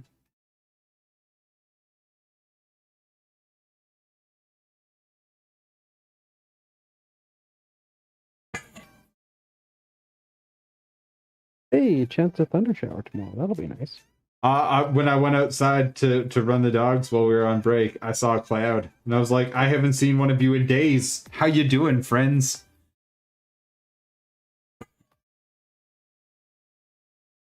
Hello, cloud friends. I wish there were more of you that were bringing water. It would be lovely. Really, I would like just more of you to stop the deadly laser from hitting me directly in the, like, everywhere. Because the sun is a deadly laser. Without a doubt. If they could, you know, if clouds could do me a solid and just kind of shield me from the deadly laser, that'd be pretty fantastic. And I would continue talking about or telling people that no, chemtrails are not weather-altering chemicals. I wish they were, because we could really use some of those. It's true. Like if we had a secret technology to let us control the weather, boy howdy, now would be the time to actually implement that. Instead, we have like we can dump aluminum shavings on really bad thunderstorms, and it either makes them better or worse, or nothing happens. We're not sure. That's about as good as we got at controlling the weather. Yeah, I had to explain to someone what like jet contrails were. Condensing water. Yeah, I was like, it's condensing water, like from the wings. It's rolling off and condensing and turning into clouds. So like, well, how do you know them? Like, well, I was in air cadets for 2 years, and part of that is studying aerodynamics and learning about fun stuff like that. Yeah, that's just what the government told you. Yeah, I mean, this is also the guy that tried to tell me that mortars, after they're fired, have a shell casing you have to remove, and I was like, no, they don't. Absolutely 100%. They don't.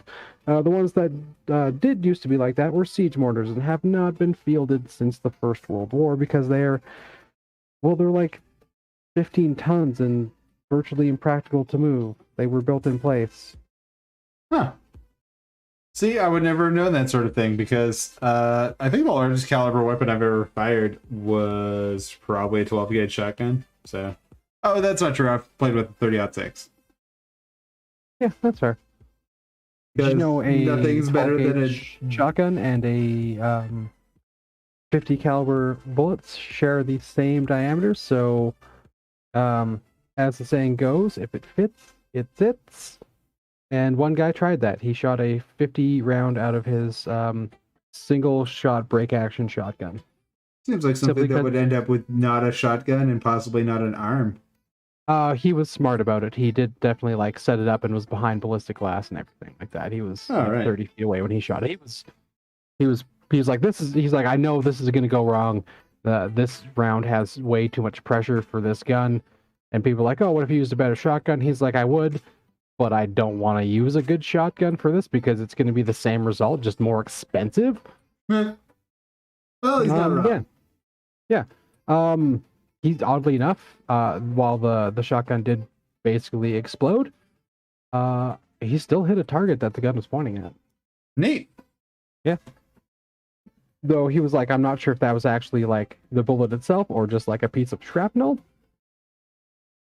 But he's going to call it a win. That's fair. I would definitely call that a win. Also, like how I think it's 410 shotgun shells are the same as 45 long Colt. Huh. I would never have guessed that, but then again, like my knowledge of all guns is somewhat suspect.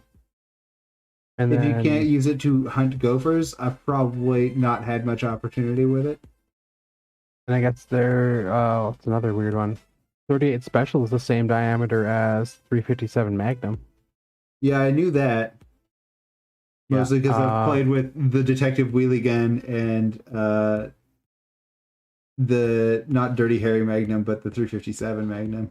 I have also shot the Dirty Harry Magnum because, of course, I have. Like, I've gone to a shooting range where I had to pay for ammo, and they're like, "Do you want to pay for a 45 caliber handgun?" And I was like, "Yeah, of course I do." And they're like, "Okay, one bullet is like $6," and I'm like, "Well, can't pass up on a sale, so." Yeah, I mean, you'd have to shoot it and quote Dirty Harry at the same time. Well, it's also one of the most misquoted movie lines. Uh, I forget which line this is. Is that It's Punk? the "Do you feel lucky?" Want punk. Yeah, it doesn't surprise me that most people get that one wrong. It's there's between like "Do you feel lucky?" and the "Well, do ya?" He goes off on like a triad about like, did he fire 6 shots or only 5? Yeah. That is also one of the better Clint Eastwood movies. I don't know. I like the ones in his later days where he's like, hey, I'm kind of a neo-Nazi. Oh, Gran Torino. Yep. And what's the Gran other Torino one? was also a really good movie, though. I quite enjoyed that movie. What was the other one? Was it $1 Million Baby he was acted in and was the director for? Yeah, yeah. That's the That one was the with boxing one with Hilary Swank. Yeah, yeah. I also enjoyed that. That was that one. I have not seen that one. I have watched all of his World War II ones. I'm a big fan of those ones. He didn't act in them, but he directed and produced them, and I thought they were quite enjoyable for that period of time films. Also, especially Flags of Our Fathers, because it covered both sides and shot them in the same light, which is not something you see very often. Well, I mean, I'm not to saying get American audiences to show up to something where it isn't just America is great. Not saying that Canada doesn't do the same thing. Trust me, we do. we do. We just don't have the budget to make it like worldwide. Well, we do, like, we make it, and then it, like, gets circulated in, like, the Toronto Film Festival, and then everyone's like, why would we care about Canada? And that's about as far as our art goes. Then we send you guys all of our greatest performers. Well, and by you guys, I mean America. We send all of our greatest performers to America, and we're like, bring riches back to Canada, won't you, Mr. Shatner? And he's like, I'm not Canadian anymore. And then we stand around asking whether or not we think they'll be back. Although we did get Dan Levy and I guess Eugene Levy also both count themselves as Canadian still, which is kind of nice. Yeah. Same with Ryan Reynolds and Jim Carrey. Jim Carrey doesn't really consider himself Canadian because half the time he thinks he's Andy Kaufman. So, like, there's an older interview with him. I want to say early 2000s where he talks about being Canadian at the same time as talking about crust punk in like the same interview. Because apparently he goes through like weird music phases and just like gets super into it. So he got really into like Napalm Death and like Discharge and not Axiom. he just goes through phases. Just Yeah, period. he goes through phases. He goes through phases. Yeah, it was a very neat interview, and I was like, oh yeah, I forgot he's Canadian. Yeah, he's definitely Canadian. Just sometimes he. I mean, we got Seth Rogen. And don't get me wrong, Seth Rogen is a treasure, but we also unleashed like Ted Cruz and Justin Bieber on the world. So, like, Yeah, there are, you take the good, Sorry. you take the bad, you take the rest, and then you have the facts of life. The facts of life. We also had Gord Downey and Celine Dion. And Bryan Adams, I guess. And yeah, I mean, out of those three, I like Gord Downey the most, but at the same time, I didn't really like OLP that much. Yeah, I have to say, out of like the large variety that is Canadian, I wouldn't even say Canadian music, but more or less the like CTRC like approved Canadian artists. There haven't been many that have really like risen to the ranks of ones that I respect and love. Maybe Sum 41, but even then, like, they were just a Blink 182 clone for the longest time, and then by the time Blink had moved on, they were still making the same music. So I don't know.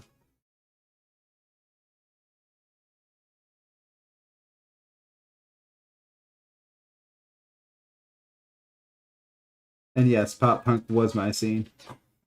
Early 2000s pop punk, that's my scene, baby. And like same era ska. So Yeah, mine was definitely early 2000s Canadian street punk, and then later thrust and hardcore. I mean, I was pretty big into the Canadian hardcore scene, so That's fair. I like things with a being, tune that I can sing along to. So yeah, I mean, I was also in a hardcore band, so that yeah, that'll help there's to that. like really solidify your love. As we continue slowly but surely to add your chapter symbol to our friend here. Trying to get it a little bit more solid and sharper. And that's always, I mean, that's the thing with this stuff is it's always like simple shapes that you just refine the shape of until it starts looking right. Like I'm just going back and forth over corners and lines until the lines are hard enough that it actually looks like something. And then we'll do a little bit of shading. Right now he's looking kind of seagull-y, so picking up his beak a little bit. Unfortunately, seagull-y. Unfortunate seagulls. Do you remember the band Moxie Fruvis? I don't, but that name. They were another like CRTC darling, like of Canadian radio play for a while. And just not many people remember the band Moxie Fruvis. So every once in a while, when I'm like, hey, do you remember? And every once in a while, I run into like one person who's like, oh yeah, they had that song, King of Spain, and I'm like, yeah, it was about a guy who used to be the King of Spain and now vacuums the turf at Skydome. And everyone's like, that was a really weird phase that Canada went through. And I was like, yep, acapella is weird. Don't know why it got radio play. Then we all move on with our lives and try to forget that time where Canadian acapella band was getting radio play on like top 40 stations. We can't forget about Captain Tractor and their iconic Canadian anthem, "The Pirates of the North Saskatchewan." That wasn't Captain Tractor, actually. Oh. It's a band called the Arrogant Worms. Yes, they're Edmontonians. Yeah, they're actually from Edmonton. I've met those guys a bunch of times. But yeah, they're from Edmonton.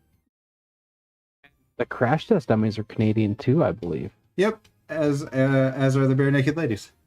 Yes, and for those of you who don't know who the Crash Test Dummies are, they're the guys who sing that song, and that's actually what the song is called. Yep, that is the name of the song. Listen, we aren't known for our song naming abilities up in the Great White North. No, we're not.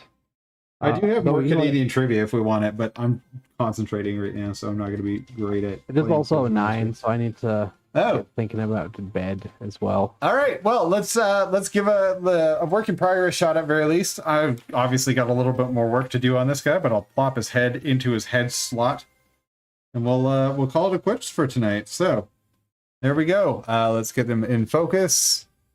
There we go. What do you think, Adam? Obviously, a little bit more work to be done on the chapter symbol. There's just a delay on the stream, so no, that's fine. Obviously, I like it.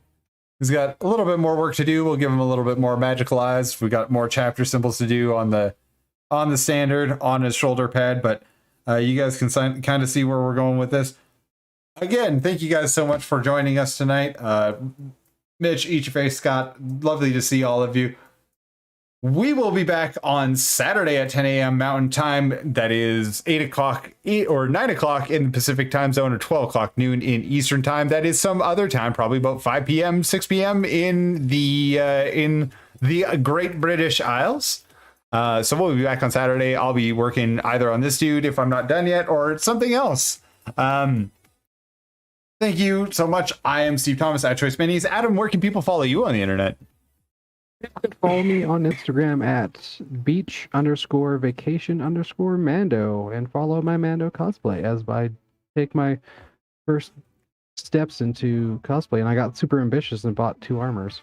Well, technically I bought 1 armor, and then I bought it on Memorial Day weekend, and the company I bought it for was like, hey, whatever you spend, you get equal in-store credit. So he's like, you just want a second set of armor? And I was like, yeah.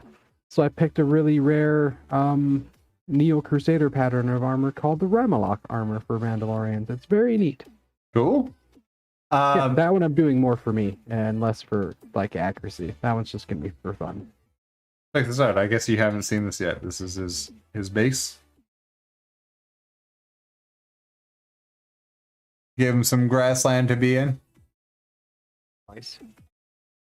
Yeah, so if you liked what you saw, you can take a moment, give us a like, subscribe, hit the little bell if you want to hang out with us. Make sure to set it to all or personal. Mostly all. All will actually get you all of the notifications. Personal, I have no idea what that does because I haven't subscribed to anybody. I never left it on personal.